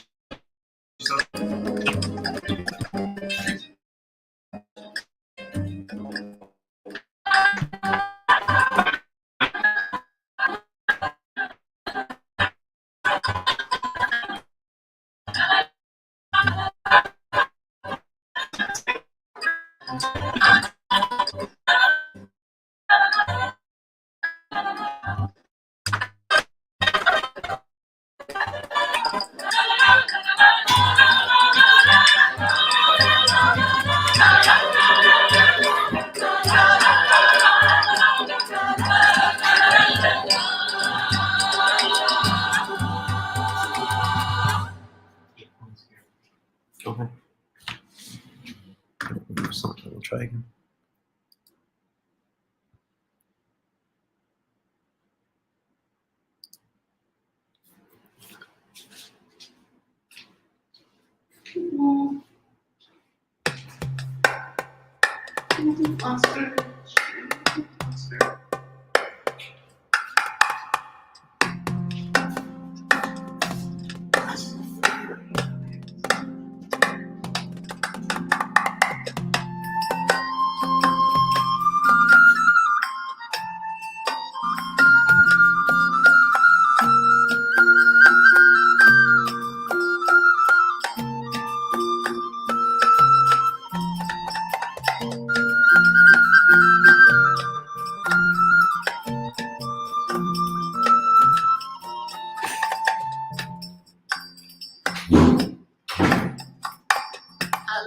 Alta es la luna cuando empieza a esclarecer.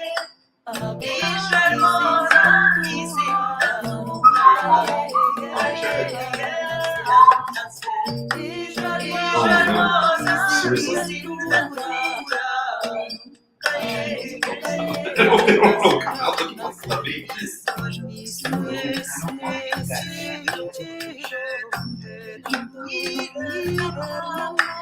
Well, she should have had us. Should have had us.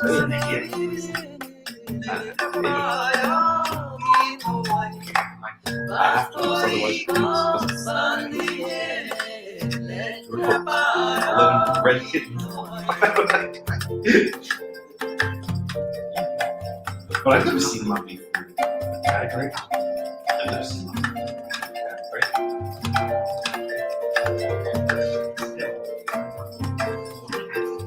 I don't know. Well, you want to take another cat? I agree.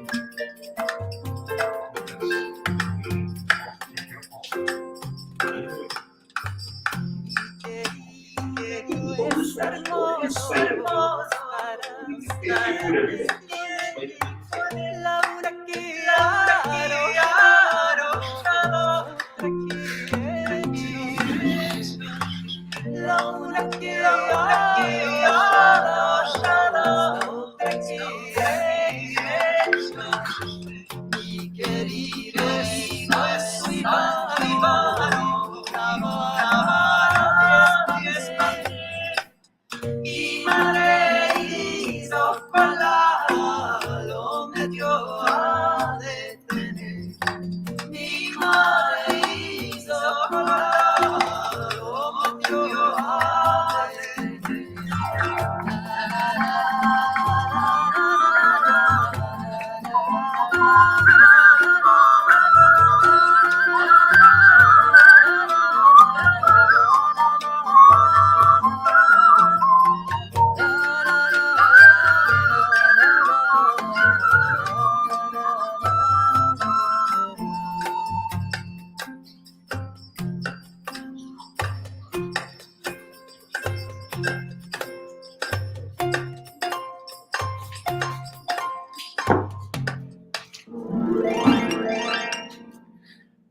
Okay, let's try this again.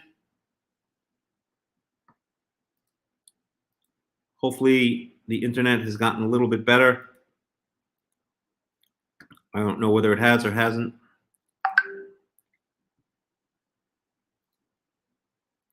So let's try it again. So is the internet a little bit better right now?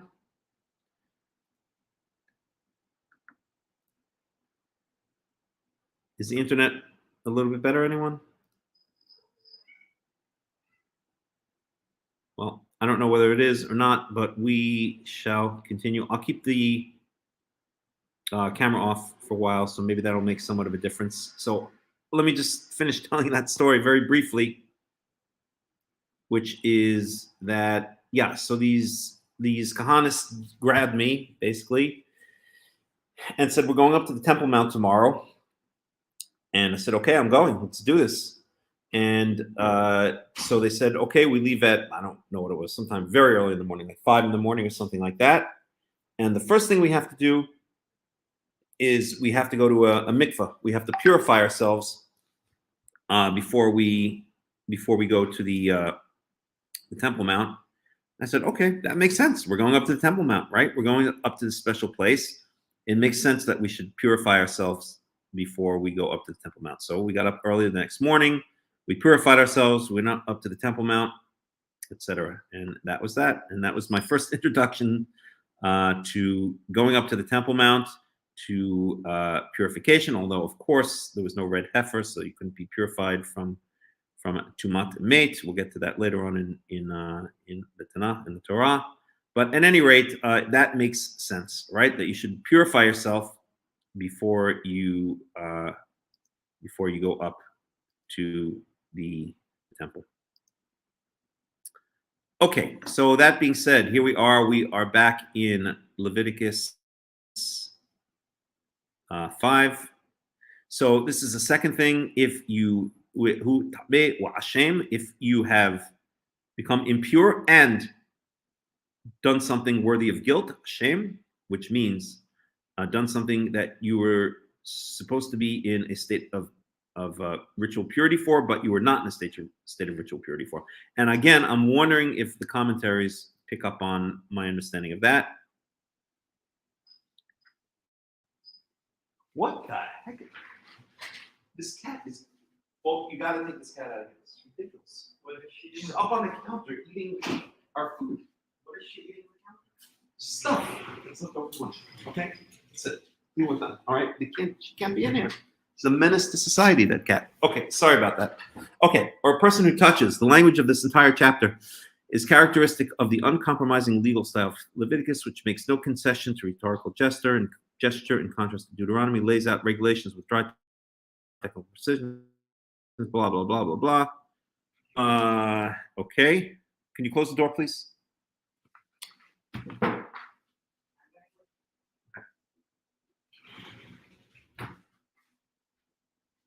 Sorry about that. Okay, so it doesn't say anything about here, but let's see.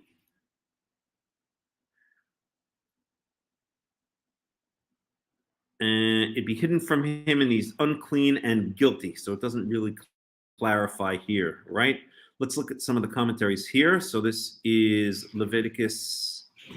We're in 5:3. Where was it? 5:2. Okay, let's go to 5:2 and see if we can get some of these other commentaries here. All right. So Ellicott's commentary for English readers, or if a soul touch any unclean thing. The second instance adduced, which requires the sacrifice, is the case of anyone touching the dead body of a clean animal or the living dead body of an unclean animal or reptile, and to be hidden from him. That is, if he, through carelessness, forgot all about it, that he had contracted this defilement, as the Vulgate rightfully paraphrases it, and he forgotteth his uncleanliness. The touching of a carcass simply entailed uncleanliness till evening, which the washing of the person and his garments thus defiled sufficed to remove. We'll see that in Leviticus 11. It was only when thoughtlessness made him forget his duty and when reflection brought to his mind and conscious the violation of the law that he is required to confess his sin and bring a trespass offering. He shall also be unclean and guilty. Better, he is unclean and acknowledge that he is guilty. The Greek version called the Septuagint, which is the most ancient, blah, blah, blah. It's altogether the latter part of this verse, which is represented in the authorized version by, and if it be hidden from him, he also shall be unclean and guilty, thus showing that the Hebrew manuscript or manuscripts from which this old version was made had not this clause. This is moreover supported by the fact that it is needlessly anticipates a summary formula, blah, blah, blah. Okay, so that doesn't say anything about, that speaks about, so basically what this commentary is saying is, to make a long story short, is that in Leviticus 11, the touching of a carcass simply entailed uncleanliness till the evening, which the washing of the person and his garments thus defiled sufficed to remove. Right, that he had to wash himself. And so it is saying, it's not agreeing with me, this commentary. It's saying that the person basically didn't wash his garments and himself, and that's the guilt. Okay, let's see if other commentaries speak about it specifically in the case of going up to the temple while in an unclean state. If he did it unaware, yet that would not excuse him, because he should have been more circumspect to avoid all unclean things. Hereby God designed to awaken men to watchfulness against and repentance for their unknown or unobserved sin. He shall be unclean, blah, blah, blah. He shall be guilty for his violation and contempt of God's authority and command. So that also doesn't pick up on it. Okay. So again, this commentary says the same thing, that the sin here is that he didn't wash himself at night, yet neglecting to wash himself according to the law. So far, all of the commentaries are not agreeing with my understanding. Let's see this one over here.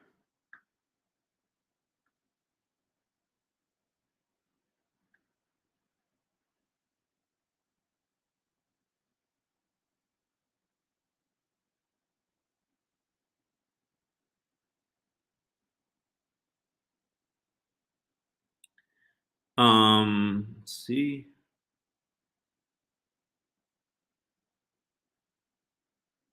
And here we go. So this commentary does say it.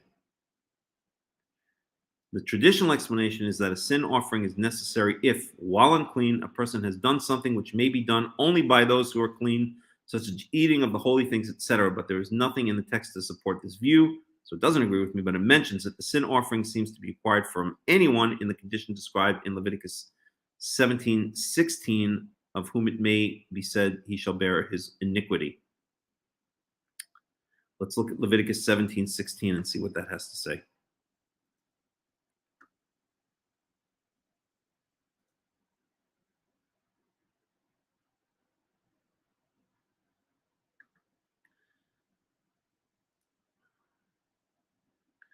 So Leviticus 17:16. We'll start in 14. Ki nefesh kol basar damo v'nafsho hu. Yomar b'nei Israel dam kol basar. No, this is something else.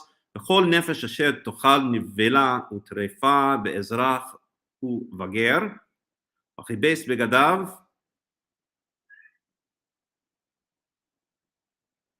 V'rachatz b'mayim u'tameh ad ha'erev u'taher. Just want to see this one thing.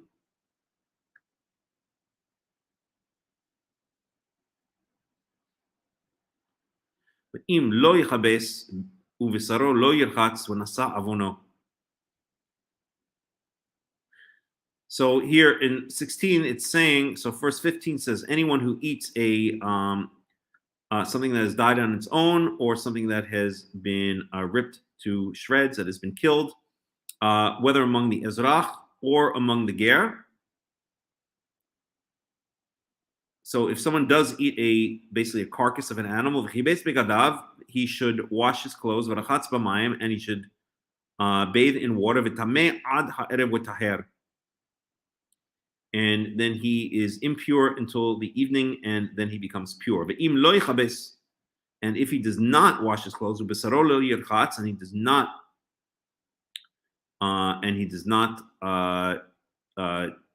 wash his body, then he shall bear his sin. So this would seem to imply that a person must get rid of his impurity from touching an animal that same night, or else he bears a sin. But again, I don't think so. I think this is being taken out of context. And I think the context here is, when would he bear his sin? If at that point he then goes into the holy temple, or if he eats one of the holy foods before he has done this, before he's washed his clothes, and before he has washed his body. It just wouldn't make sense, because there'll be so many opportunities when a person becomes unclean. He's going to be constantly washing his clothes and cleaning his body. So it just does not make sense to me. But so far, most of the commentaries don't seem to be agreeing with me, although this commentary here points to the idea that other commentaries agree with me. So here, I'll read this again. The traditional explanation is that a sin offering is necessary if, while unclean, a person has done something which may be done only by those who are clean, such as eating of the holy things, etc. Okay? That's what I think. Let's see if other...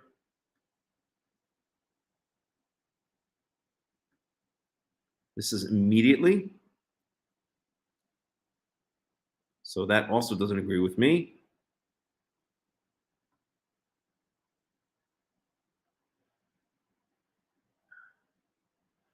Also doesn't agree with me. So most of the commentaries do not agree with me.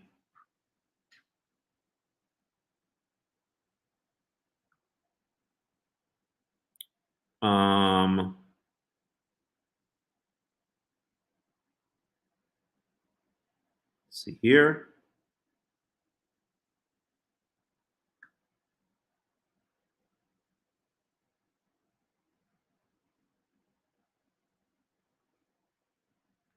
So here, Jarshi and Gevsom, whoever the heck that is, interpret this guilt of eating of the holy things and going into the sanctuary when thus defiled. And that's exactly what I believe.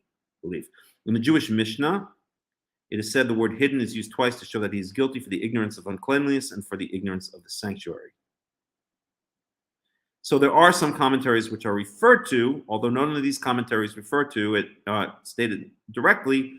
They refer to other commentaries which do say that the only time the guilt is incurred is when he does something that he's supposed to be clean for while being in a state of uncleanliness or impurity. And it's the only thing that makes sense to me. It's the only thing that makes sense to me. Let's look at the Ibn Ezra. So this is, again, 5:3. No, 5:2.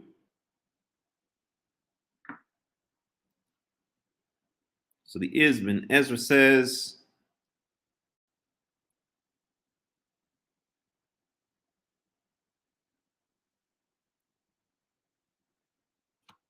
no, this doesn't say anything.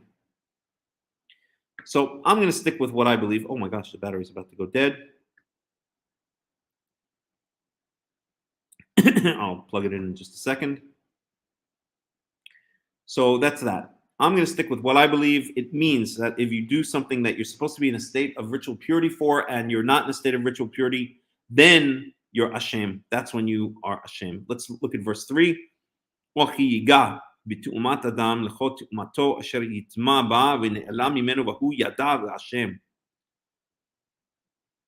he touched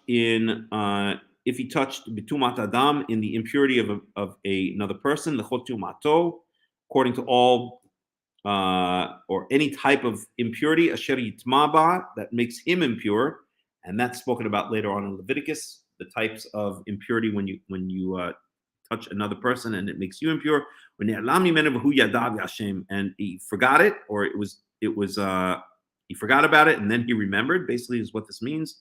Literally, it was hidden from him and then he knew, and he is guilty. Again, this ve'ashem, I think, is referring to the fact that he does something that requires a state of ritual purity. But this is our third case now. So 3 cases so far. He hears the call for witnesses and he doesn't say anything. He touches a dead body of an impure animal. Or 3, he touches another person in a way that he contracts impurity and doesn't do anything about it. And again, in my opinion, goes up to the temple in such a state. Verse 4, Onefesh ki tishava levate בשפתיים להרע או להיטיב לכל אשר יבטא אדם בשבועה ונעלם ממנו והוא ידע והשם לאחת מאלה. So the third case is when somebody makes a swear, he makes an oath, or he makes a swear. I'll translate this as a swear rather than an oath because we'll use oath for the word Allah, which is a little bit different. So he expresses an oath with his lips, lehera or lativ, to basically to do something bad to himself or to do something good to himself. Meaning lehera, leharea, lehara, meaning to hold back from something. Like, I swear in the name of, I won't say it, that I will not drink wine for the next 6 months. Okay, that would be lehara. Or lehetiv, or to do something for else. I swear that every single day I will, meditate for 15 minutes.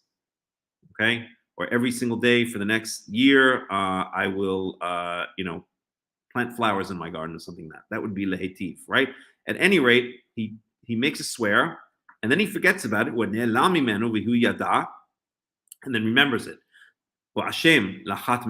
And he's guilty of one of these things. In other words, he is guilty when he doesn't do it, right? So again, where it says here, he's guilty of one of these things, this means he actually didn't do it, right? It's not that the taking of the oath was what was wrong. He's guilty when he doesn't fulfill the oath that he took, right? To withhold wine for a year, or to go garden for 10 minutes every day for the next 6 months, or whatever the case may be. So this would kind of back up my claim that if he's only guilty when he doesn't fulfill the oath, then in the earlier cases where it says shame, that would imply that he's only guilty when he does something that requires ritual impurity, when he's in a state of ritual impurity. Okay, so far, but the thing that we have in all these cases which links them together is this phrase right here. Okay, that he forgets about it and then does something. He forgets about it and then does something. In the first case, okay,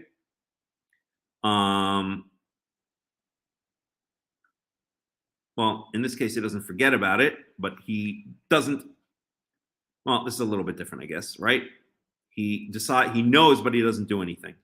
In this case, in the second case, he forgets about it, and then he does something that requires ritual purity and in a state of ritual impurity. Here, same thing.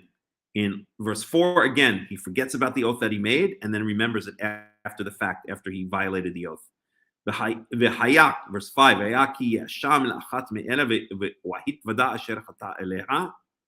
so if he is guilty of one of these things, he must admit it. He must confess his sin. Okay?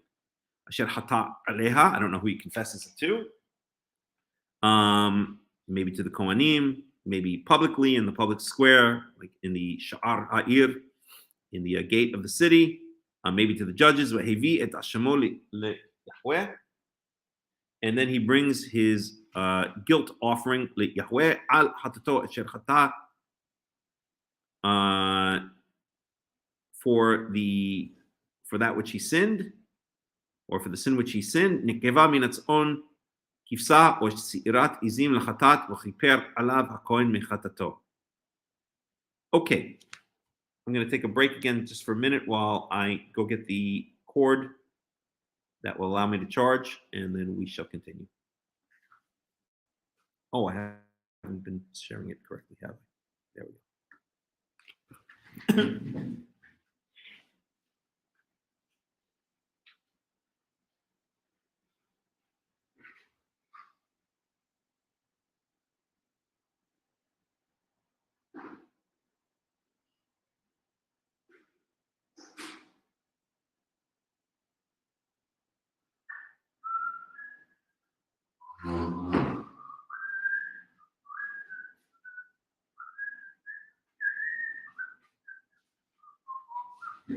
Okay, just give me 1 second here.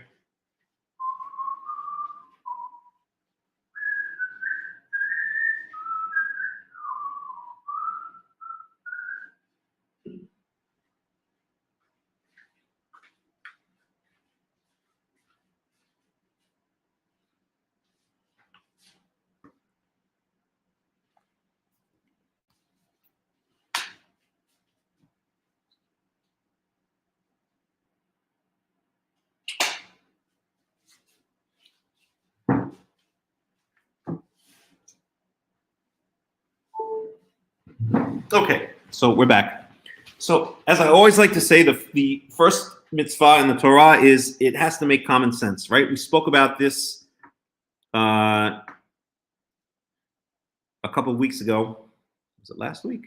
Maybe it was even last week. 2 weeks ago, I think it was, with regards to Exodus 35:3, when we were speaking about do not kindle or burn a fire in all your habitations on the Shabbat, on the day of the Shabbat.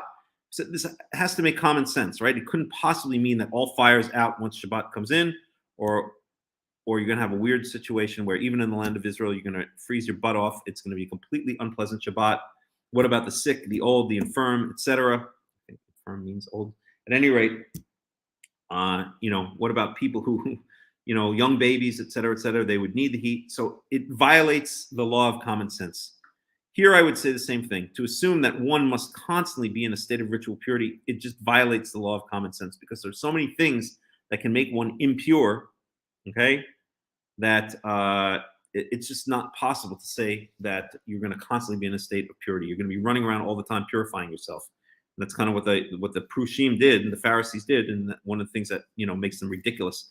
They talk about the Karaites as being so extreme, but really, in many ways, it's the Pharisees who are very extreme. Okay, so that being said, let's move on. Right. So now in verse 6, you bring your guilt.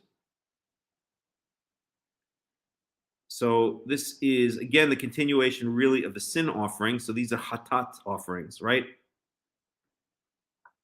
All of these fall under the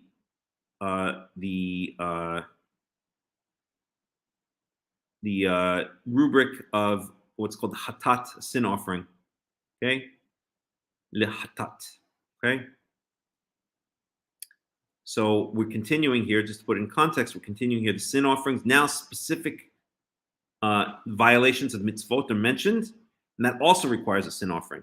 So you shall bring your guilt, Yahweh al hatato, okay, by, I would translate this as by bringing a sin offering, asher chata, which you have sinned or which he has sinned, nikeva minatzon, kisba or sirat izim. So you have to bring a female, just as we saw in the end of Leviticus 4.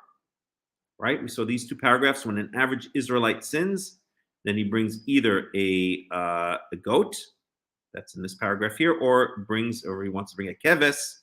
It's also going to be a nikeva. It's going to be a female goat or sheep. Same thing here in these specific sins, right? Then you bring a nikeva minatzon. So you bring a female from the flock.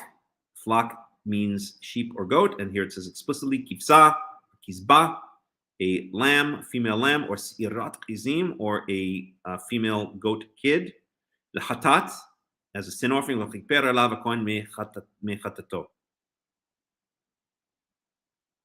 and so that would, since it's a sin offering, it would follow all the same laws as we would see back here. In other words, the Kohen is going to slaughter the animal, drain the blood, take some of the blood, rub it on the horns of the altar of sacrifices outside in the courtyard, not inside the Ohel Moed, is going to pour the rest of the blood at the base of the altar, and then is going to take the chalev, the fats, throw them onto the altar, and that is actually called a reach nichoach, a pleasant smelling scent to Yahweh. Even though it's a sin offering, it's still considered a pleasant smelling scent, maybe because the person is repenting. And then it doesn't state what happens to the rest of the body. We can assume that since it doesn't state that, it's given to the Kohanim. So it's the same thing here for these specific sins. Okay, verse 7. Wa'im lo מגיע ידו די שא, והביא את אשמו אשר חטא שתי תורים או שני בני יונה, ויהווה אחד לחטאת ואחד לעולה. So if the person לא תגיע ידו די שא, so literally it means if his hand could not reach far enough for a lamb, and this seh, I think, is a general term for a goat or sheep lamb. Let me just look it up. Yep. One of the flock, a sheep or a goat. So it's one of a flock, a set. So it doesn't necessarily mean a baby goat, although we did see before collective flock, pizura. Yeah, so it's just one of the flock, right? So this refers to refers to either a sheep or a goat. Sheep specifically would be a kisba, and that would be a female sheep, and sirat izim would be a female goat. So basically what it means is if you can't afford to bring a goat or a sheep. Goat or sheep are expensive, right? Especially for poor people. Levi et shemo. Then he should bring the sacrifice for his guilt, asher hata, which he sinned. Shtei torim. So instead, he can bring 2 torim, usually translated as turtle doves, or shnei bnei yonah, usually translated as pigeons, sometimes as doves. Yahweh. So if you can't afford to bring a goat or sheep, you can bring 2 doves or 2 pigeons. So one is for sin offering and one is for a burnt offering. Okay. Verse 8. otam el hakohen. So you bring him to the kohen. Wahikriv et asher lechatat rishona. So he's going to take the one that's a sin offering first. Malak rosho. He pierces off its head, basically decapitates it, rings off his head. Nip off. It only appears twice. Head of a bird without necessarily severing it from the body. Compare Leviticus 5:8. So Leviticus 5:8.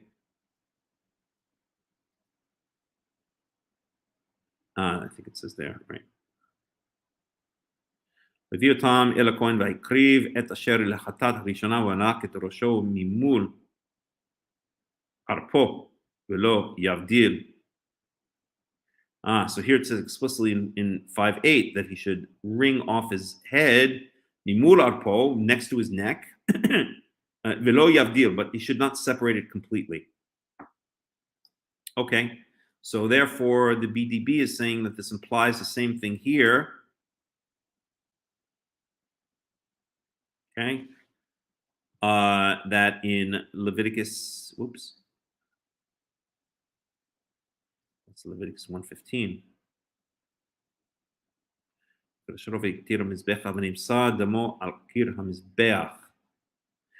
this is generally speaking when a bird may be brought. Okay, that was general things you do with general types of animals you could bring.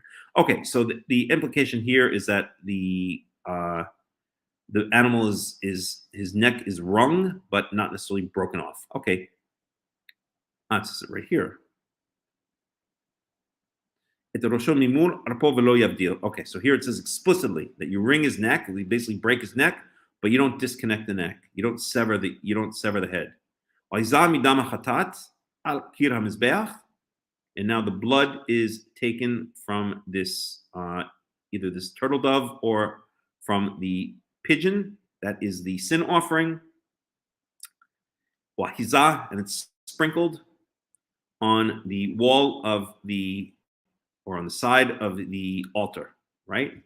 So it's not rubbed. Remember with the bull. No, the bull is rubbed on the altar of the incense. With the goat and the sheep for the less serious crimes, right? Then the blood is rubbed on the horns of the altar. Here, it's not rubbed on the horns of the altar. It's sprinkled against the side of the altars. And the rest of the blood is basically poured out onto the base of the altar, just like before. So the only difference here with the birds is you don't rub their blood on the horns of the altar. You sprinkle it on the side of the altar. Maybe because there's less blood. I would assume it's because there's less blood. There's not enough blood to rub on all 4 corners of the altar because it's a smaller animal. Chatatu, and it's a sin offering.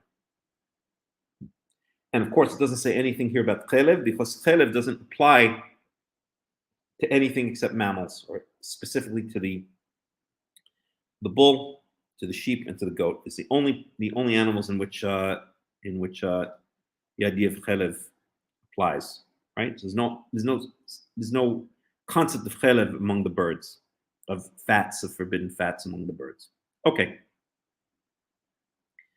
So, et asheni yaseh ola k'mishpat achiper alav hakohen mehatato asher hata wa nislach lo.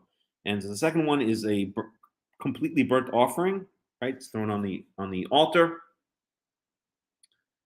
Wachiper alav hakohen, and so the Kohen will atone for him from his sin, asher hata, which he had sinned, wa nislach lo, and he's forgiven. So what does this mean? Kamishpat. This is probably found in Leviticus 1. Let's just look at that for a second, where it speaks about what is supposed to be done with the birds. And this is, I'll just read it in English to make it go real quick. No, I'll translate it.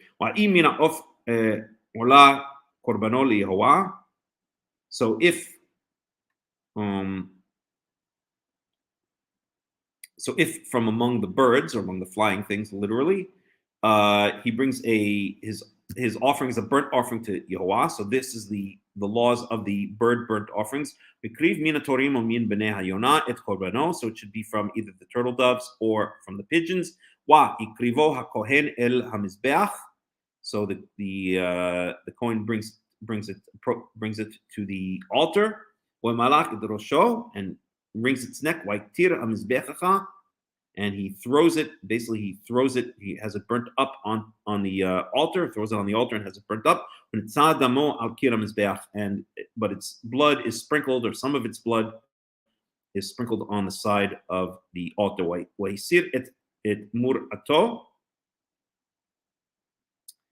And he takes off its I think this is like, let's look, prop or alimentary canal.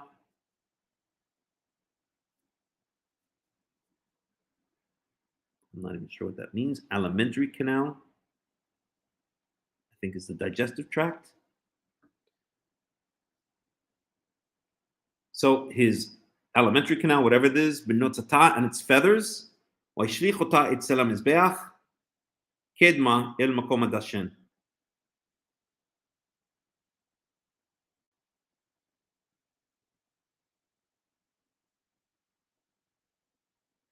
So he removes the alimentary canal and its feathers. Wayshlichota, and he and throws them next to the altar, kedma, on the eastern side, el makom hadashen. On the eastern side, next in makom hadashen, basically the place where the ashes are put. So basically, the alimentary canal, whatever that is, I think that's digestive tract. But the crop, it also says, I'd have to look that up. But certain parts of the feathers and the whatever is removed, and it couldn't mean. Let's look up exactly what that means. The crop of a bird. Or let's look at Robert Alter's translation. So that's one. No, let's look at Everett Fox for a change. So this is one. Now, if the fowl is his offered up near offering for Yud He Vav He, is to bring near from turtle doves or from young pigeons as his near offering. The priest is to bring it near upon the slaughter site, pinch off its head. He's to turn it into smoke upon the slaughter site. That's on the altar. And its blood is to be drained out against the side wall of the slaughter site. He's to remove its chrism. Yikes. By means of its plumage. So what the heck is a chrism? Never heard that word before. Let's look it up.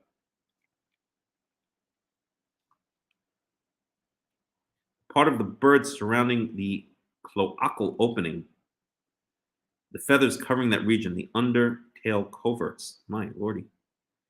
Really got to get in some deep bird anatomy. Dictionary chrism. Do we have a picture?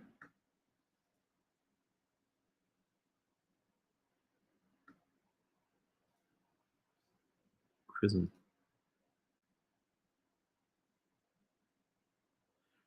Hey, how about a picture? If we can get a picture. Wiki. Free dictionary. Wiktionary? Nope.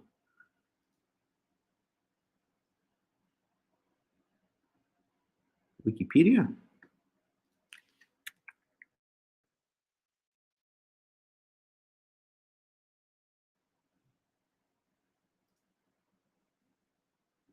So it's in Spanish.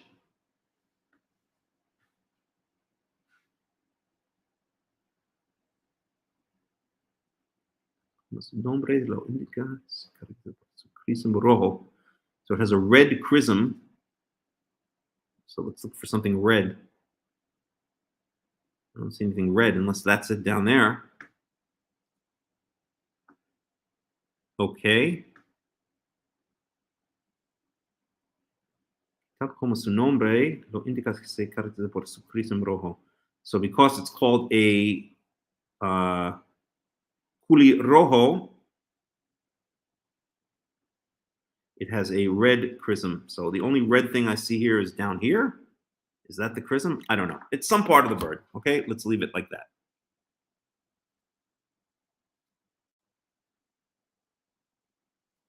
So some part of the bird, along with its feathers, is ripped off and thrown, and not thrown up on the altar, but is thrown in the ash pile that's on the eastern side. So where is the eastern side? The eastern side is going to be, remember, when we walk towards, if we're standing in front of the altar and looking towards the Ohel Moed, looking towards the tent of meeting, then we are facing west. So the east side is going to be the opposite direction. So it's basically going to be in front of the altar if we're standing in front of the altar and looking towards the sanctuary. Okay. So that's it. And the north side of the altar for most of the sacrifices is where I believe it's the north side, is where the animals are killed. So that would be on the right if you're standing in front of the altar and looking towards the sanctuary. Okay, so some part of the board is ripped off and thrown on the ash pile, which is in front of the altar, if we're standing in front of the altar looking towards the sanctuary. On the east side of the altar, washisat b'knafao, and it should be ripped apart by its wings. L'shasaya means to like split. Lo yavdil, but is not to be, but the wings are not to be ripped off. So I guess you pull it by its wings. Again, this is all horrible stuff to me. I just hate the whole idea of animal sacrifices. I think it's disgusting, but I understand why it was done in ancient times. This is the way other nations worship their gods. And so the Torah does not try to do anything completely radical. I always call the Torah incremental morality. It tries to do things that are accepted by the surrounding cultures, but do it a little bit better than the other ones, or sometimes a lot better, but not any radical breaks from the surrounding societies, because that would make no sense to the surrounding societies or to Israel, and therefore they would not be an or goyim, or they would not be a light to the nations, right? Because no one would understand what the heck they're doing. Why aren't you bringing meat sacrifices to your God? You're supposed to bring meat sacrifices to your God. Everybody brings meat sacrifices to the God. You're supposed to do it too. Well, Israel is supposed to do it, but they're supposed to do it in a way that sanctifies God, rather than, bringing it to our idols, or having temple prostitutes, dancing around the altar, or whatever the case may be. At any rate, so the wings are somehow pulled apart, but not broken off the animal, like tiroto kohen, and then the Kohen throws it onto the altar, burns it on the altar, al ha'itzim, upon the wood, asher ala ish, which is on the fire, or which is next to the fire, or on top of the fire, olahu. And so this is a fully burnt offering, ishe reach nichoach Yehovah, fire offering, which is a pleasant scent to Yehovah. So this is the mishpat. These are the rules of when you bring a bird as an offering, and that's what's being referred to. If we go back to Leviticus 5, that's what's being referred to when it says, where was it?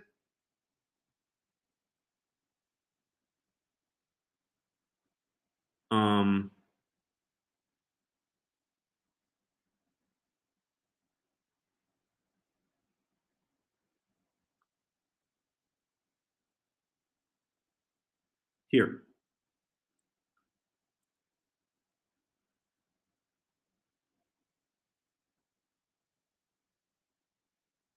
Kamishpat. Okay? Ve'et hasheni ya'aseh olah kamishpat. So the second bird, remember the first bird is offered as a sin offering. The second bird is offered as a burnt offering, kamishpat, as has already been, as according to its rules, right? That's what kamishpat means, according to the law. And that law we just saw is in the end of Leviticus chapter 1. And so he's forgiven. Okay. So if he can't afford, where's Lavi, by the way? Okay.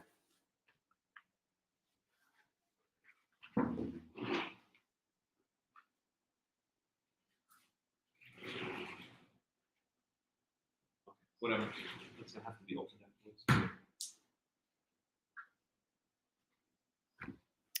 Okay, so if, and verse 11, so you're supposed to bring for chatat, you're supposed to bring either first of all, it says a goat. Then at the end of Leviticus 4, you can, if you want to bring instead a sheep, you can bring a sheep. If you can't afford a sheep or a goat, right? Then instead you can bring these two birds, one for sin offering, one for a burnt offering, a fully burnt offering. And if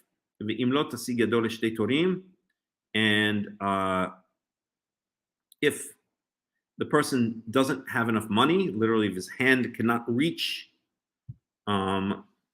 two of these birds, two turtle doves or two pigeons, והביא את קורבנו אשר חטא עשרית אפה סולת לחטאת. I'm going to let Levi out. It's not 6 o'clock yet, and he's already outside. Wait.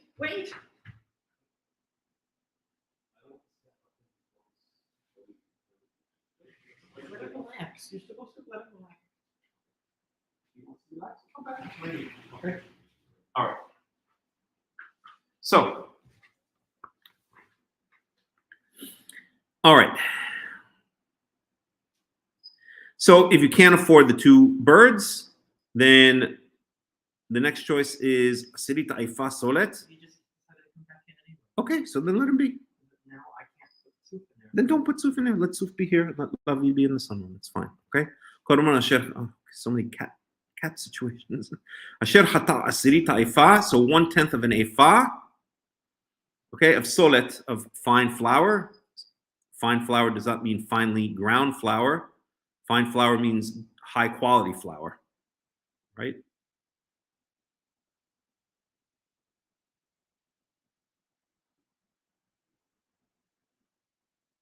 So for instance, Leviticus 2:2, fine flour used in the king's household in that's 1 Kings 5:2, okay? So,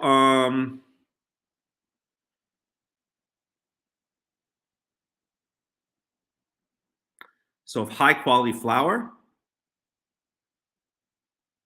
maybe it would be a better translation. Let's see how Robert Alter translates that one. So this is Leviticus 5:11.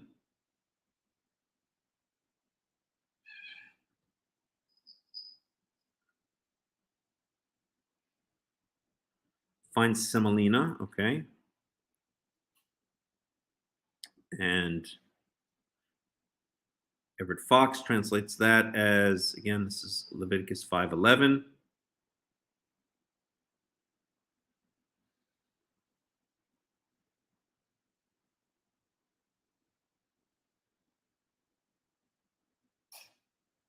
So he just translates that as flour.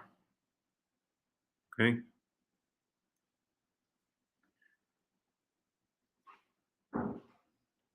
Okay, so, and what is an ephah? So an ephah, let's try to get an idea of how much that is. Okay, so according to this, it's about 40 liters or 9 gallons. So let's say 40 liters of flour. So it's 1/10 of an ephah, so that's about 4 liters of flour. So you could think of it as, I don't know, what would be 4 liters? 4 liters is about 1 gallon. Well, if this is 9 gallons, about a gallon. So you can think of it as like a gallon jug of milk filled up with flour. That's approximately how much it is, okay? So that's brought as a sin offering. Lechatat lo yasim alei shemen velo yiten alei livona ki chatat hi.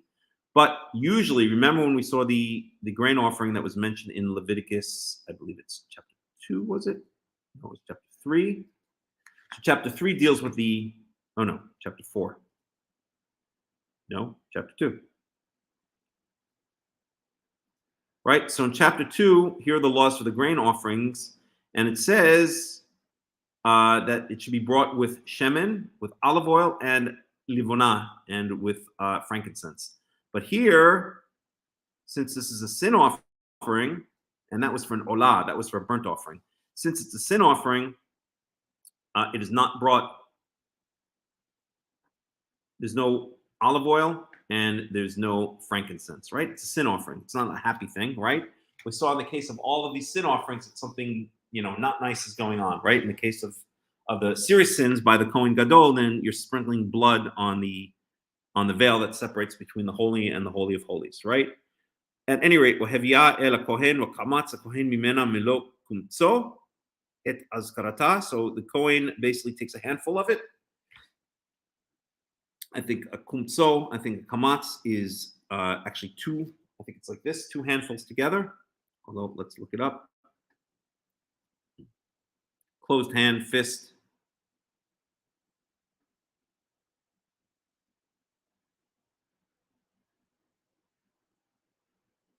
Only appears a couple of times. So I guess according to this, it's a single handful. I'm not going to chase it down, so we'll just leave it at that. It's askarata, so 1 handful is Vayikra mizbecha, and 1 handful is thrown on the altar. Al ishe Yahweh hatati, as a fire offering to Yahweh. It's a sin as part of the sin offering. Kiper alav kohen al hatato asher hata, and the rest, I guess, is given to the Kohen because it doesn't say that anything else is done with it. It doesn't say it's spilled out, let's say on the ash pile, or brought out of the camp or anything else like that. So the Kohen, I would assume, takes the rest of it. And it says right here. So the Kohen performs this sin offering ceremony for the person. He's forgiven. And the rest of the flour is given to the Kohen as a gift, as a grain offering. So a handful is thrown on the altar, the rest is given to the Kohen. That would also imply that in the other sin offerings, that even though it doesn't say explicitly what happens to the rest of the goat or the sheep, that the carcasses, after the fat is removed and after the blood is rubbed on the corners of the altar and spilled on the base of the altar, that the Kohanim get the rest of that animal as their salary, as their present, shall we say. Okay, laws for the guilt offering. וידבר יחווה אל משה לאמור נפש כי תמעל מעל וחטא בשגגה מקדשי יחווה והביא את אשמו ליחווה עיל תמים מן הצאן ויעקדך כסף שקלים בשקל הקודש לאשם. Okay, so what are we talking about here? Nefesh ki tim'al ma'al. So what is tim'al ma'al? They usually translate it as a trespass or something along those lines. Hata bishkaga, and he sinned unintentionally. Mikadshe Yahweh, from among the holy things of Yahweh. Wevi et ashemoli le Yehovah ayel. So there's a ram. That's the other animal that's allowed on the altar. Tamim min atzon. בערכך כסף שקלים בשקל הקודש לאשם. אשר חטא מן הקודש ישלם את חמישיתו. יוסף עליו ונתן אותו לכהן, הכהן יכפר עליו באל האשם ונסלח לו. So what are we talking about here? So this is usually understood as stealing by mistake from that which has been dedicated to the temple. Again, let's see how some of the translations deal with this. So this is Leviticus 5:14.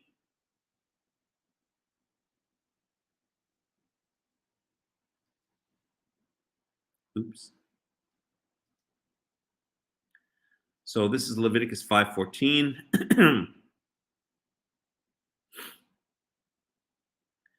Okay, should a person betray trust and offend errantly in regard to any of the Lord's sancta, he shall bring his guilt offering to the Lord, an unblemished ram from the flock, or its equivalent in silver shekels, according to the sanctuary shekel, as a guilt offering, and that concerning which he is offered from the sanctum shall pay, and a fifth part shall add to it and give to the priest, and the priest shall atone for him with the ram of the guilt offering, and it shall be forgiven him. So basically, well, let's get some commentary on this. The verb ma'al is used in Numbers 5 to indicate the betrayal of a marital trust in cases of infidelity. Okay.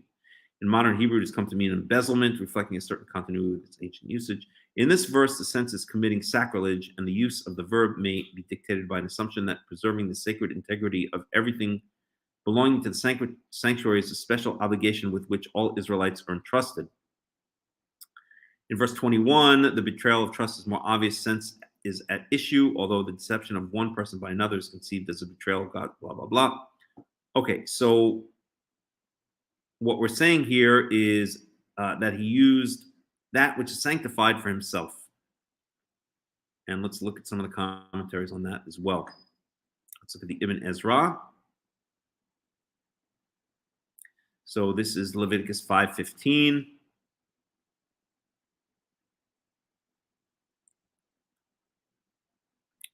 התמעל מעל דבר שנתכסה עליו מגזרת מעיל, והטעם כי חטאת הוא בקדשי השם, יביא על שהוא שווה כסף שקלים ומיעוט רבים שנים. Okay, so דבר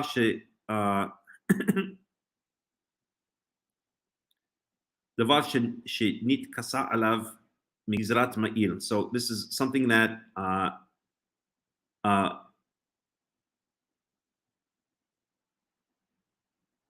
okay. Yeah, I'm not sure exactly what this is. Offender is compared to a person who covers himself with a garment which does not belong to him.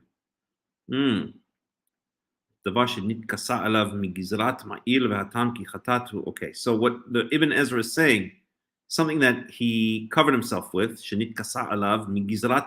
from the root or related to the word ma'il, which is a coat. Interesting. And the intention here, the meaning here, is that it is a sin offering of the holy things of God. Yavi ayal shehu shaveh kesef shkalim.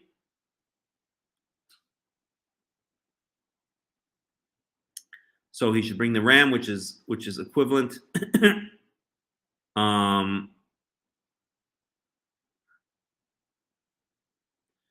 to a certain amount of silver, to a certain amount or a certain weight of silver, umi'at rabim shamim, and that is young.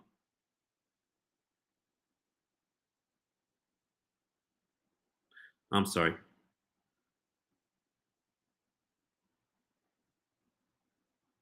I'm sorry. Mi'ut rabim shanim. I see what he's saying here. Okay. I have to use the English translation. I'm still not used to Ibn Ezra's specific style of medieval Hebrew. So, okay. Let's look at some of the footnotes here. So, the reference is something to which cover the offender. The vashinit kasa alav. Okay. Migizrat ma'il. And so it's related to the word ma'il, which is like a garment. In modern day Hebrew, a ma'il is a coat. Thus, tmol ma'al literally means to garment, that is to cover oneself with a garment. So what he's saying is that this phrase here, let's find it. Yeah. Nefesh ki tim'ol ma'al. So he's saying that means to cover oneself with a garment, to garment a garment.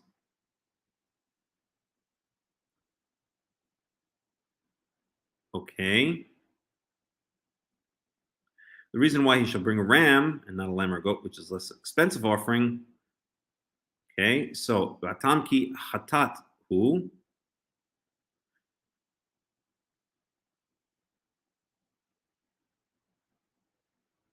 Hashem yavi ayel shehu shavek kesef shkalim. So the reason that he should bring a Vatam ki hatathu b'kachei Hashem, and the reason is, again, reason according to the translation here, that he should bring a ram ki hatathu b'kachei Hashem, because it's a sin, or it's a sin offering for the holy things of God. Yavi ayel, and why should he bring a ram? Shu shaveh kesef shkalim. Okay, the reason why I should bring a ram worth several shekels is that he sinned against which is sanctified to God. The minimum of the plural shkalim shekels is 2. It says rabim shnaim. So he's saying it doesn't specify the amount of shekels, but he's saying that since it's a shkalim, it's referring to 2 shekels because the least amount that it could be referring to, since it's in the plural, is 2 shekels. Okay.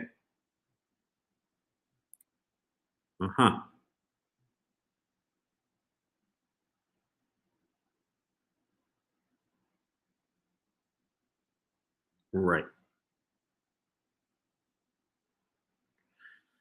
Okay, so the Ibn Ezra gives his understanding of why it says Tim'ol Ma'al. It's related to Ma'il. It's as if he wore a garment that was not his. In this case, it's referring to using something that is sanctified to God, but he used it for profane things. He used it for daily things. And if that's the case, he should bring a guilt offering.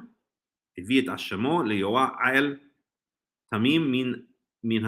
brings a ram.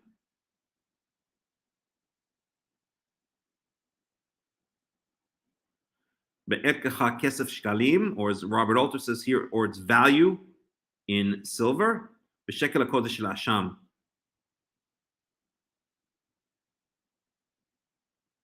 According to the holy shekel, or the official shekel weight, Lasham as a guilt offering. So he brings a ram or silver as a guilt offering. And again, it doesn't say the amount of silver. But so the Ibn Ezra is picking up on the fact that it says here that it doesn't say the amount. It says b'shekel hakodesh. It is saying according to official weight, but it doesn't give the amount of shekels. But he's saying, it says shkalim, and the least amount of shkalim could be 2 shkalim, 2 because it's in the plural. I guess he's implying that it would be 2 shekels. We'd have to analyze this verse a lot more and look at different commentaries. I don't want to do that now, because we're getting to the end of the time of our study. So let's go on. Et asher hatam min hakodesh, and that which he misappropriated from the holy things, yishalem, he has to pay back, right? Hamishito, and a 5th more, Yosef alav, he shall add to it. Natanoto le kohen, and gives it to the kohen. Kohen yechaper alav, and the kohen helps him atone for himself, or atones for him. But ayal hasham, through the ram, the guilt ram, or the ram guilt offering, when he's forgiven. So basically, what this means is, let's say it turns out, I don't know, I take 10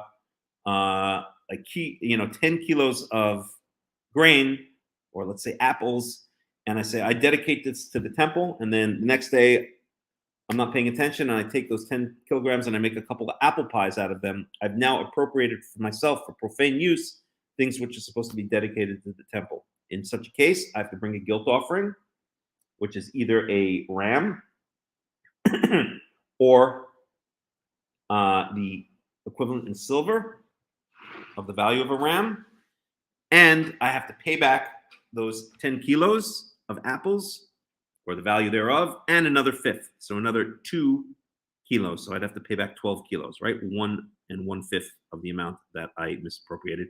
And again, this is if it's done by mistake. Okay, finally, verse 17. Va'im nefesh ki techata wa'asta achat mikol mitzvot Yahweh asher lo ti'asena v'lo yeda v'Hashem v'nasa avono.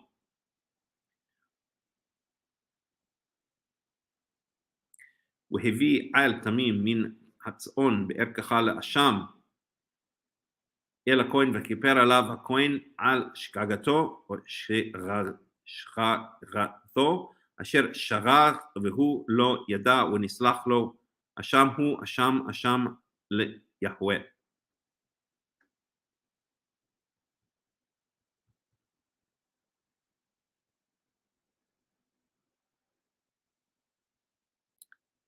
Okay, so how is this any different from, so this is an Asham offering, so I'm not sure how this is different from the Chatat offering, where again, if we have an Israelite that sins, so let's hit some of the commentaries here.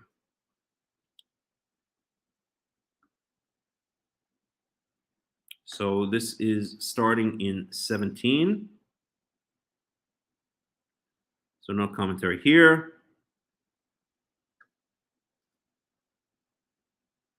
Oh, maybe this is the wrong. No, chapter 6.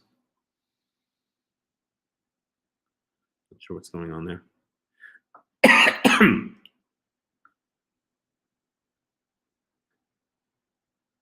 So verse 16. Right. So Robert Alter clarifies in the previous case, a characteristic case that this law envisages is when someone eats food not realizing it had been consecrated for cultic use. He would thus pay the monetary cost of the food consumed plus a fine of 20%. And I'm not sure what this 21, 23, and 24 is. I don't have 21, 23, and 24 in mind. So let's see here. So starting in, so that was 16.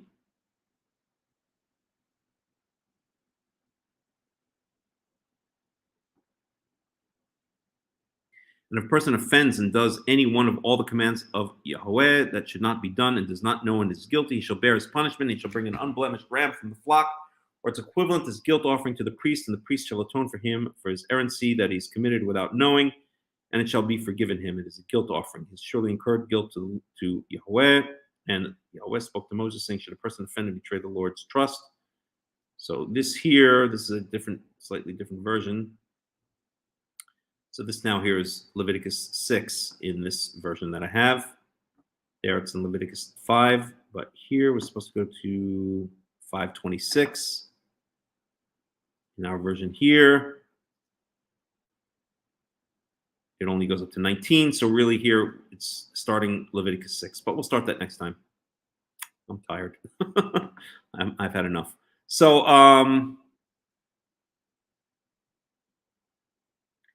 I think what I'd like to do to finish off is read through some of the commentary of Robert Alter from chapter 1. Let's see some of his ideas.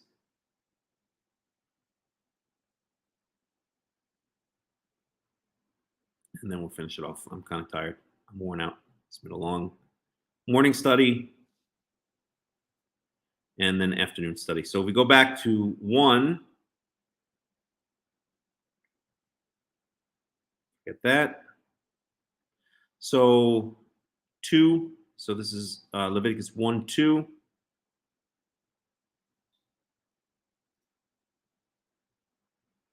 דבר על בני ישראל ואמרת להם אדם כי יקריב מכם קורבן. And so Robert Alter says that Adam refers to either sex. The verb ikriv means usually to bring close to.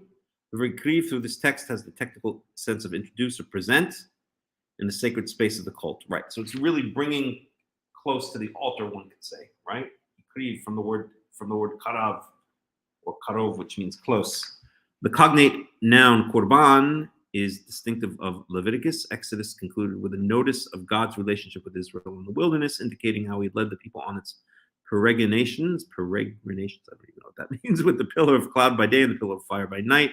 Now the tabernacle having been completed, attention is turned to how Israel on its part is to pursue the relationship with God by offering sacrifices in the sanctuary that has been consecrated, that has been constructed. So I think he's making a good point, right? The end of Leviticus, or the second half of Exodus, basically was dedicated to the building of the tabernacle. Now the tabernacle is built. What's the next logical thing to talk about? It's what do you do with the tabernacle? You bring sacrifices, right? Among other things. Okay. So verse 5. ושחט את בן הבקר לפני יהוה, b'nei Aaron hakohanim. So what Robert Alter has to say there, he shall slaughter. The person presenting the offering butchers the animal, and then the priests take charge of laying out the parts on the altar and burning them. Right. So the person himself slaughters the animal that's here with shachat et ben habakar. Right. This is the same person who brought the offering. He's the one who slaughters it. It kind of makes sense, right? He's the one who did the sin, or this is not always a sin offering, but he's the one who's bringing the offering, so he slaughters it with his own hands. Okay.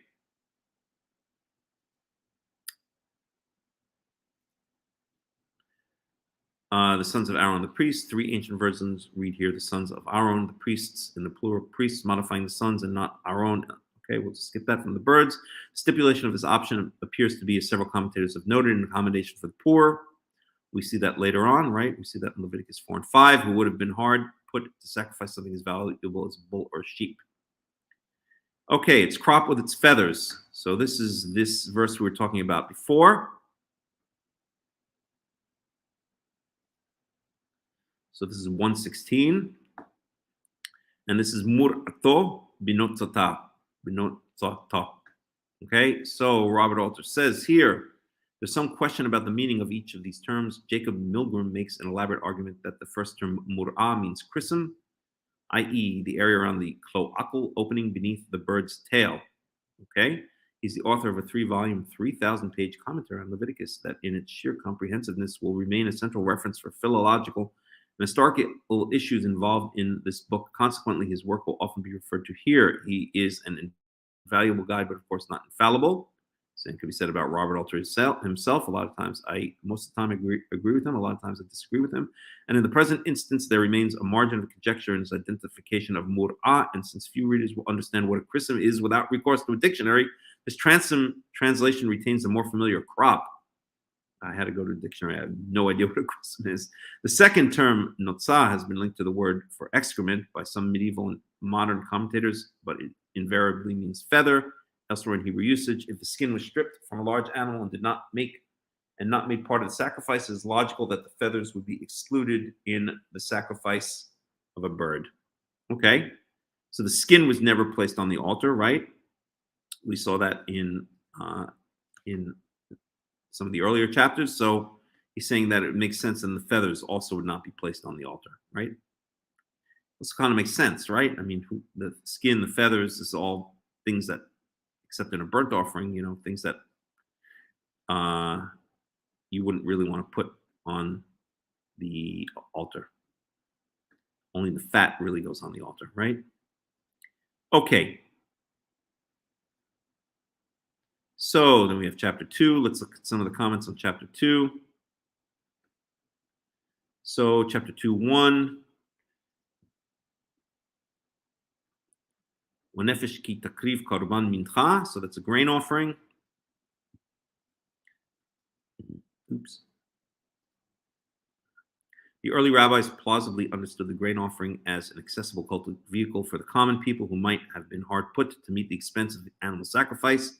And we saw that in the later chapters, right? If you don't have enough money for a sheep or a goat, then you can bring 2 birds. If you don't have enough money for 2 birds, then you can bring a grain offering.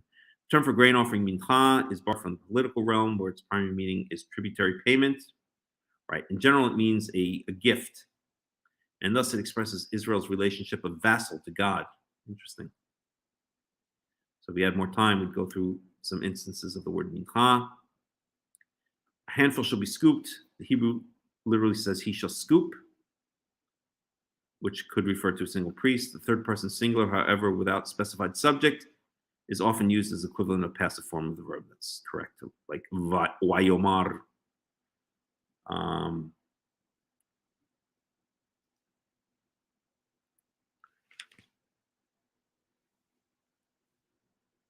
And it was said, or he said to David, Wayomar el David, right? But it really means it was said to David. So the third person singular expresses the idea of a passive form. At any rate, so this is here in Leviticus 2:2. Vayvi'a el bnei Aaron hakohanim wakamatz misham melo kumtso. Right. So what he's saying here is wakamatz misham melo kumtso, that this is maybe referring to a single Kohen, but it can also mean the passive sense. So it can either mean, and a Kohen will take a handful from the basket. I'm sorry, misolet, misalta, umishmana al kol levonata. So the Kohen shall take a handful, but it also may mean a handful is taken. In other words, that this really represents the third person singular. Kamatz represents the passive form. Okay. The general ancient Near Eastern practice, and perhaps the original Israelite one as well, was to burn the entire grain offering on the altar. I'm not sure where he's getting that from. Jacob Milgram interestingly proposes that the limiting of the sacrificial fire to one small portion of the grain may have been a reaction to the widespread practice of burning cakes to Ishtar, denounced by Jeremiah 7:18. The economic self-interest of the priests in preserving much of the offering for their own consumption may have also played a role in this prescription. Obviously, I strongly disagree with that. Verse 3. So whatever's left over goes to Aaron and his sons, goes to the Kohanim, and it's holy of holies. So Robert Alter has to say about that. As elsewhere, this construction indicates a superlative, most sacred, right? It's repetitive. So repetition in the Torah always or almost always means emphasis. So it means holy of holies means very holy. The meaning in this context is strictly reserved for the priests, right? Correct. We read this before, so I'm not going to go over it again.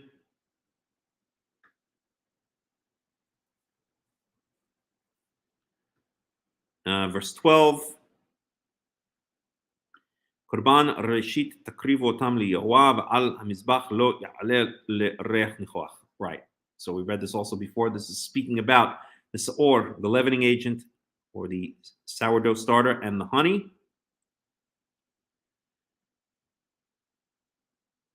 So, but they must be excluded from the kind of offering that is burnt on the altar. They're not burnt on the altar, but I don't think that's what it means. As I said, I disagree with that interpretation. I think that where it says seor and davash, it's really talking about components of chametz, and what it's basically saying is no leavened bread, only matzot are to be brought to the altar, to be burned on the altar,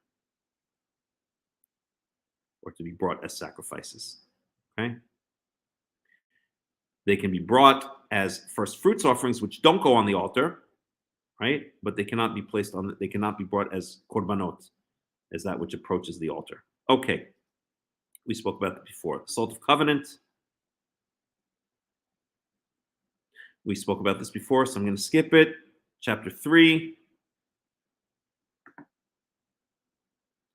So we're up to Leviticus 3. And we have here first verse 1.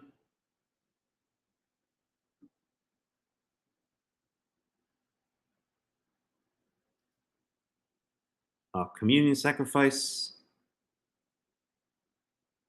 So he translates zevach shlamim not as peace sacrifice, but as communion sacrifice.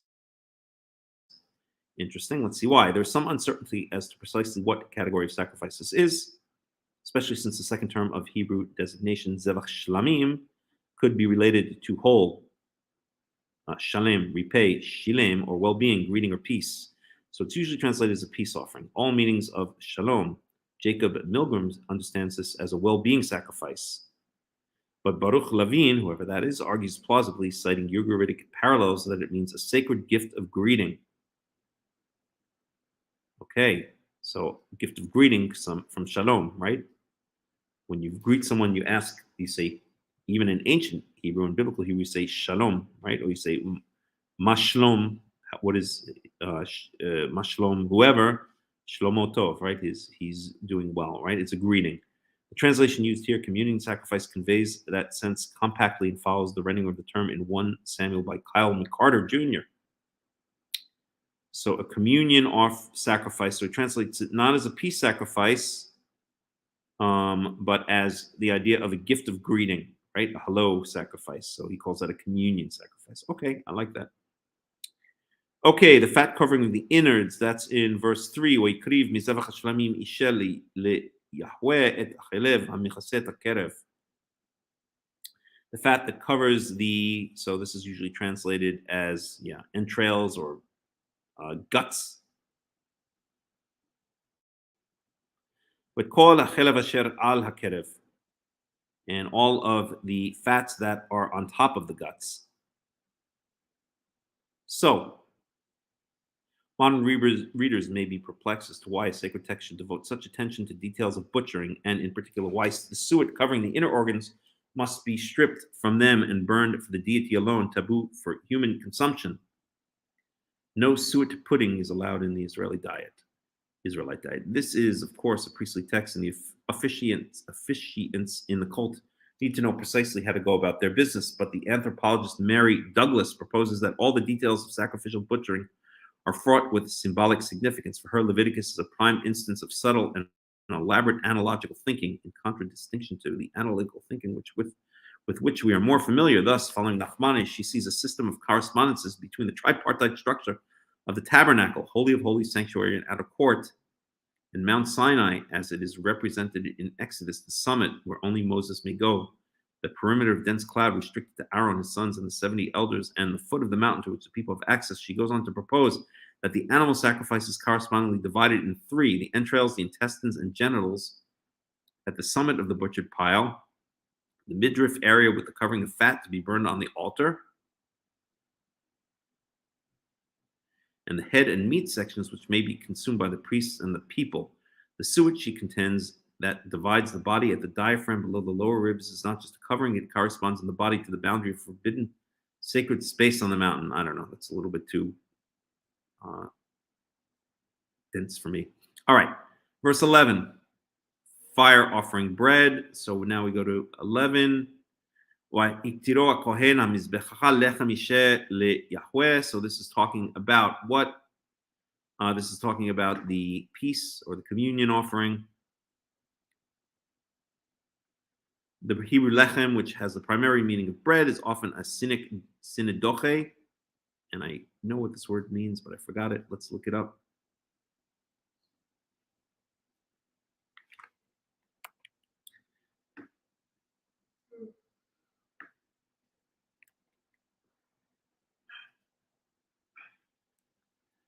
Right. A figure of speech in which a part is made to represent the whole, or vice versa, as in England lost by 6 wickets, meaning the English cricket team. Okay, so lechem. So why does the synedoche, however, I'll call it synedoche, is because it says lechem, which really means bread, but here it means food. So the subset bread is used to represent the whole food, or the whole set of all food. Okay, as here where the sacrifice is meat, not cereal. So he's saying it's not bread, it's speaking about meat, but yet the word lechem is used. So lechem just represents the bread, which is the core of a meal, is made to represent all food, right? In the pagan Near East, sacrifice was generally thought of as food provided by man for the gods. It's not clear whether the religious elite of monotheistic Israel preserved this belief. The idiom could be no more than a linguistic fossil. The one may suspect some persistence of the idea in the popular imagination. So, right. So he's either saying that this is a throwback to when Israel was not monotheistic, and therefore they thought they were bringing food for the gods who could actually consume the food. Of course, I strongly disagree with that. That's an atheistic, view, basically. That the Israelites were a tribe that went from polytheism to monotheism, and so I don't agree with that at all, obviously. However, I do agree with the idea that, so we spoke about before, this idea of incremental morality, that the Torah is taking the sacrificial system that's common to a lot of the surrounding nations, but making something holy out of it, right? So it's not being given to foreign gods, it's being given to Yahweh, the true God. And there's no, debauchery going on in the temple, quite the opposite, right? There's supposed to be a ramp going up to the altar so that the nakedness of the Kohanim is not exposed. etc. So what's really going on here is, yes, there is kind of a sense that this is food for Yahweh, because it says reach nichoach, a sweet smelling scent, right? He's going to smell the scent of the burning stuff, the burning meat, and also, I guess, the grain, with its oil and frankincense on the altar, and so he will be pleased, right? Yitzeh, yiratzeh be'reach nichoach. He'll be pleased with this sweet smelling scent. So yes, the analogy here is that it kind of is food in the sense that it's pleasing, it's pleasant to Yahweh, but of course it's not meant in any way literally that the surrounding pagan nations would have meant it. It's really meant more as an analogy.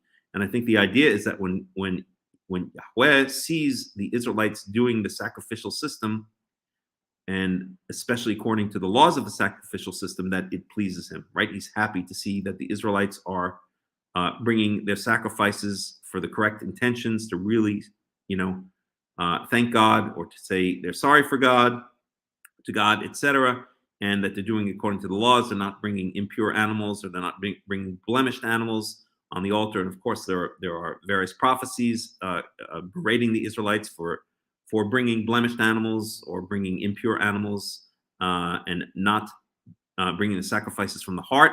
So I think the idea that it's a reach nichoach, a sweet smelling scent to Yahweh, is the idea that he's happy to see his beloved nation, the Israelites, following the laws, and that makes him happy, right? So it's by analogy bread for him or food for him. It's by analogy a sweet smelling scent. Okay. So now we're in 17. So this is 317. Let's see what Robert Alter has to say about that. The prohibition on consuming blood is grounded in the idea of the sacredness of life. See Genesis 9:4. We read this before, so I'm going to skip this. So we're up to chapter 4.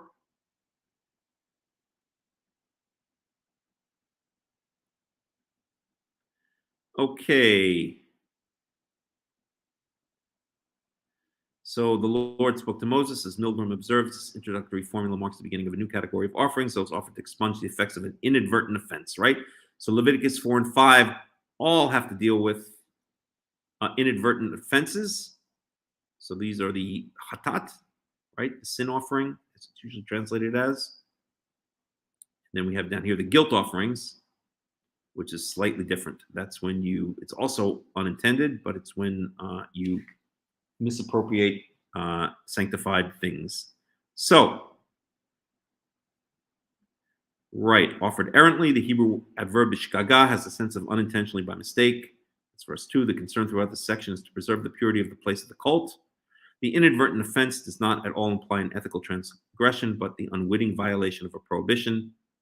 Any of the Lord's commandments that should not be done, which in ancient Near Eastern terms has the consequence of generating physical pollution that must be cleansed. Okay, the rabbis aptly explain that the errancy could result from either ignorance of the law or ignorance of the circumstances of the act committed. Okay, fair enough. Verse 3, the anointed priest, we spoke about this before. This is an alternate designation for the high priest. So where it says here, Akohen HaMashiach, right here.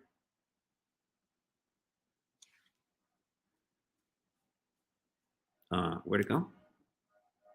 Oh, we're in Leviticus 5 somehow. It's supposed to be Leviticus 4. Here, Hakham Melech. As an offense offering, the traditional term. So we read this before. Explains that he doesn't see hata as sin, but rather as offense, and he goes on to explain it. I think I'll read this one more time so I can understand his point a bit more, which is a bit subtle. The traditional translation of the term is sin offering. Milgram argues in elaborate detail that this is a misrepresentation of Hebrew hatat and proposes purification offering as a precise English equivalent. The verb hata in the kal conjugation, as in verse 2 here, means to commit an offense. Term probably taken over from the political to the cultic realm. The same root in the PL conjugation means to remove or cancel, one well-attested cementing function of this conjugation. Cancel the offense. The noun hatat is derived from the PL conjugation, hence the canceling out effect purification is in fact implied. So he's saying hatat does not come from hata, it comes from chite. He's saying it's the PL form, for those of you who know Hebrew grammar. So let's look at that for a second. So this is in verse 5, was it? No, verse 3. So that's in the Pa'al form. Lashmat ami kriv al hatato asher hata par bakat tamim liyahuah le hatat. So he's saying that this verb here is related to the PL form. I'm not sure why he's saying it's related to the PL form.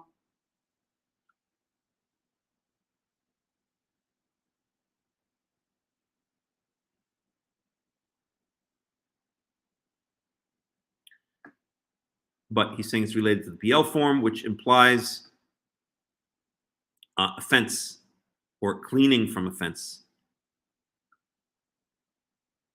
right? Purification offering.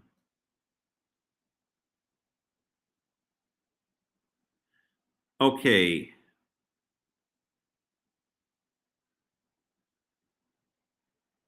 So in the Pa'al form, it means to make an offense. In the PL form, it means to cancel an offense. The noun hatat is derived from the PL conjugation, and hence the canceling out effect. Purification is in fact implied. Something is lost by using a designation of this offering that is not cognate with the verb to offend. So he doesn't like, Robert Alter doesn't like the idea. So this guy Milgram translates it as purification offering because he says the PL form of chata means to purify, but he doesn't want to totally disconnect from the Pa'al meaning of to offend. So he doesn't like the translation of purification offering, and therefore, and the context makes clear enough that an offense offering is a sacrifice that removes the effects of the offense. So therefore, he tries to combine the two. He tries to show that it's related to the PL of erasing the offense, but does not want to disconnect it completely from the Pa'al form of offense. So he calls it an offense offering. Okay, I think it's a good translation. Verse 6, dip his finger in the blood and sprinkle from the blood 7 times before the Lord against the covering of the shrine.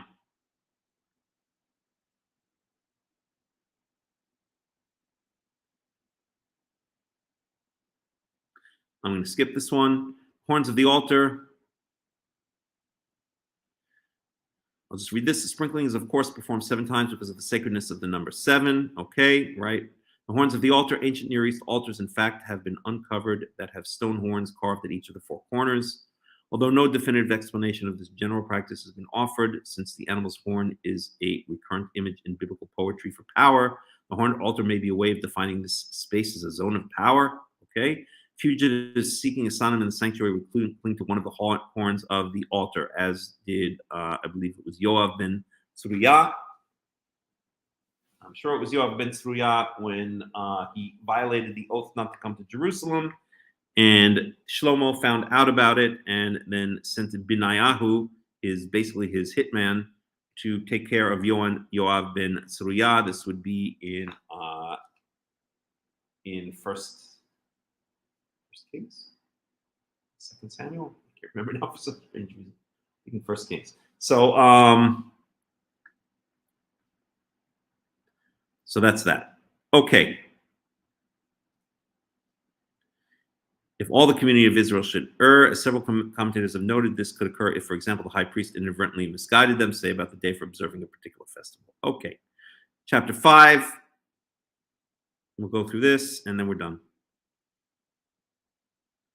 So we read this comment already.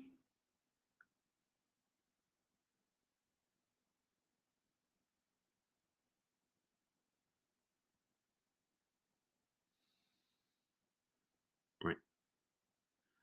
Any of the uncleanness with which one may be defiled, these would include contact with a corpse, a menstruating woman, and a man who has just had a seminal emission. Right. So these are the 3 forms. So this is when you have contact with an unclean person. This is 3. 5:3. So he's referring to this here. Wachi yiga b'tumat adam l'chol tumato asher yitma ba v'ne'elam mimenu v'hu yada v'Hashem. So Robert Alter says the 3 types of ways this can happen, which we'll speak about later in the book of Leviticus. So it's contact with a corpse, which can only be purified through the para aduma, the red heifer, menstruating woman, and a man who has just had a seminal emission. So we'll talk about all these later in Leviticus. And to be guilty, the Hebrew Hashem here at the end of verse 2 and elsewhere in the chapter, primarily means to be in a state of guilt, to incur guilt because what is involved in these laws is unwitting infraction. Many interpreters have understood the verb to indicate something like an acknowledgement of guilt. So again, we spoke about this before, and I said that I don't agree with this interpretation, that I think where it says to be guilty means that he actually did something in a state of ritual impurity, while in a state of ritual impurity, that should only be done when he's in a state of ritual impurity. Okay, verse 7. So this is if the person cannot afford a one of the flock. The primary sense of the verb is reach, hand in biblical idiom. If his hand cannot attain, in biblical idiom is often used as here metonymically. So metonymy means, I forgot, whatever. To indicate power or capacity, the law that follows here is what the rabbis call the ascending and descending offering. Korban ole or yored, that is a sliding scale offering, which is devised to accommodate people of limited means. Okay. All right, betray trust. So we read this before.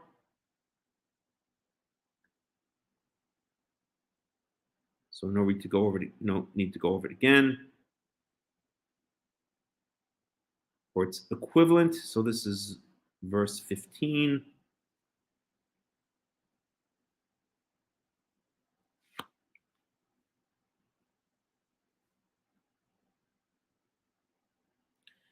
So this is be'ekkacha kesef, in your estimation of gold. So he's picking up erkacha. Literally means erech means value, but erkacha means your value or your valuation. So Robert Alter is translating that as the literal sense of Hebrew is in your estimation. The possessive pronominal component of this expression, your, reflects the fact that it is, as Baruch Levine rightly observes, a bound expression, a colloquial you becoming fixed as part of an idiom that means monetary equivalences. Okay, so what I think he's saying is that when it says erkacha, that this is a common idiom when we're speaking about the value of something, right? So it doesn't mean your, even though it literally means your estimation, that's not what it means. It's just a kind of a construct or kind of an artifact of when we're speaking about the values of something. Is basically what he's saying. Okay, that concerning which is offended from the sanctum he shall pay. A characteristic case, we read this already. Theft. We'll skip this.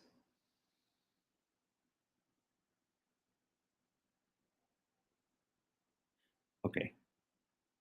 So that's really for next time, because that in my version here is in Leviticus 6.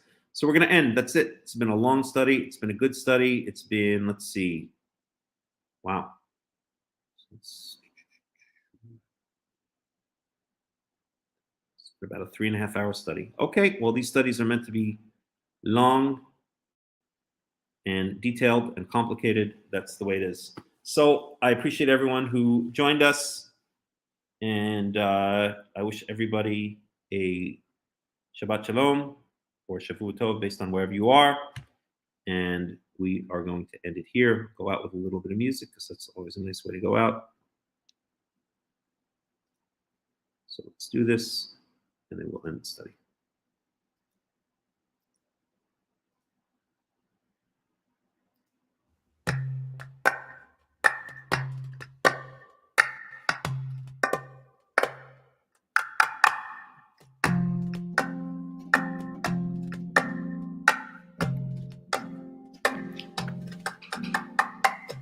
Interesting study. Wow. Really fascinating stuff.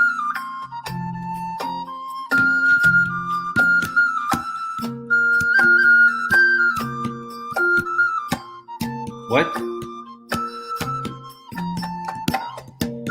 No.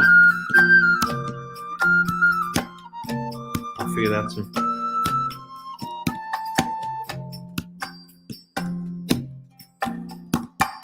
Alta, alta es la luna cuando empieza a esclarecer. Israel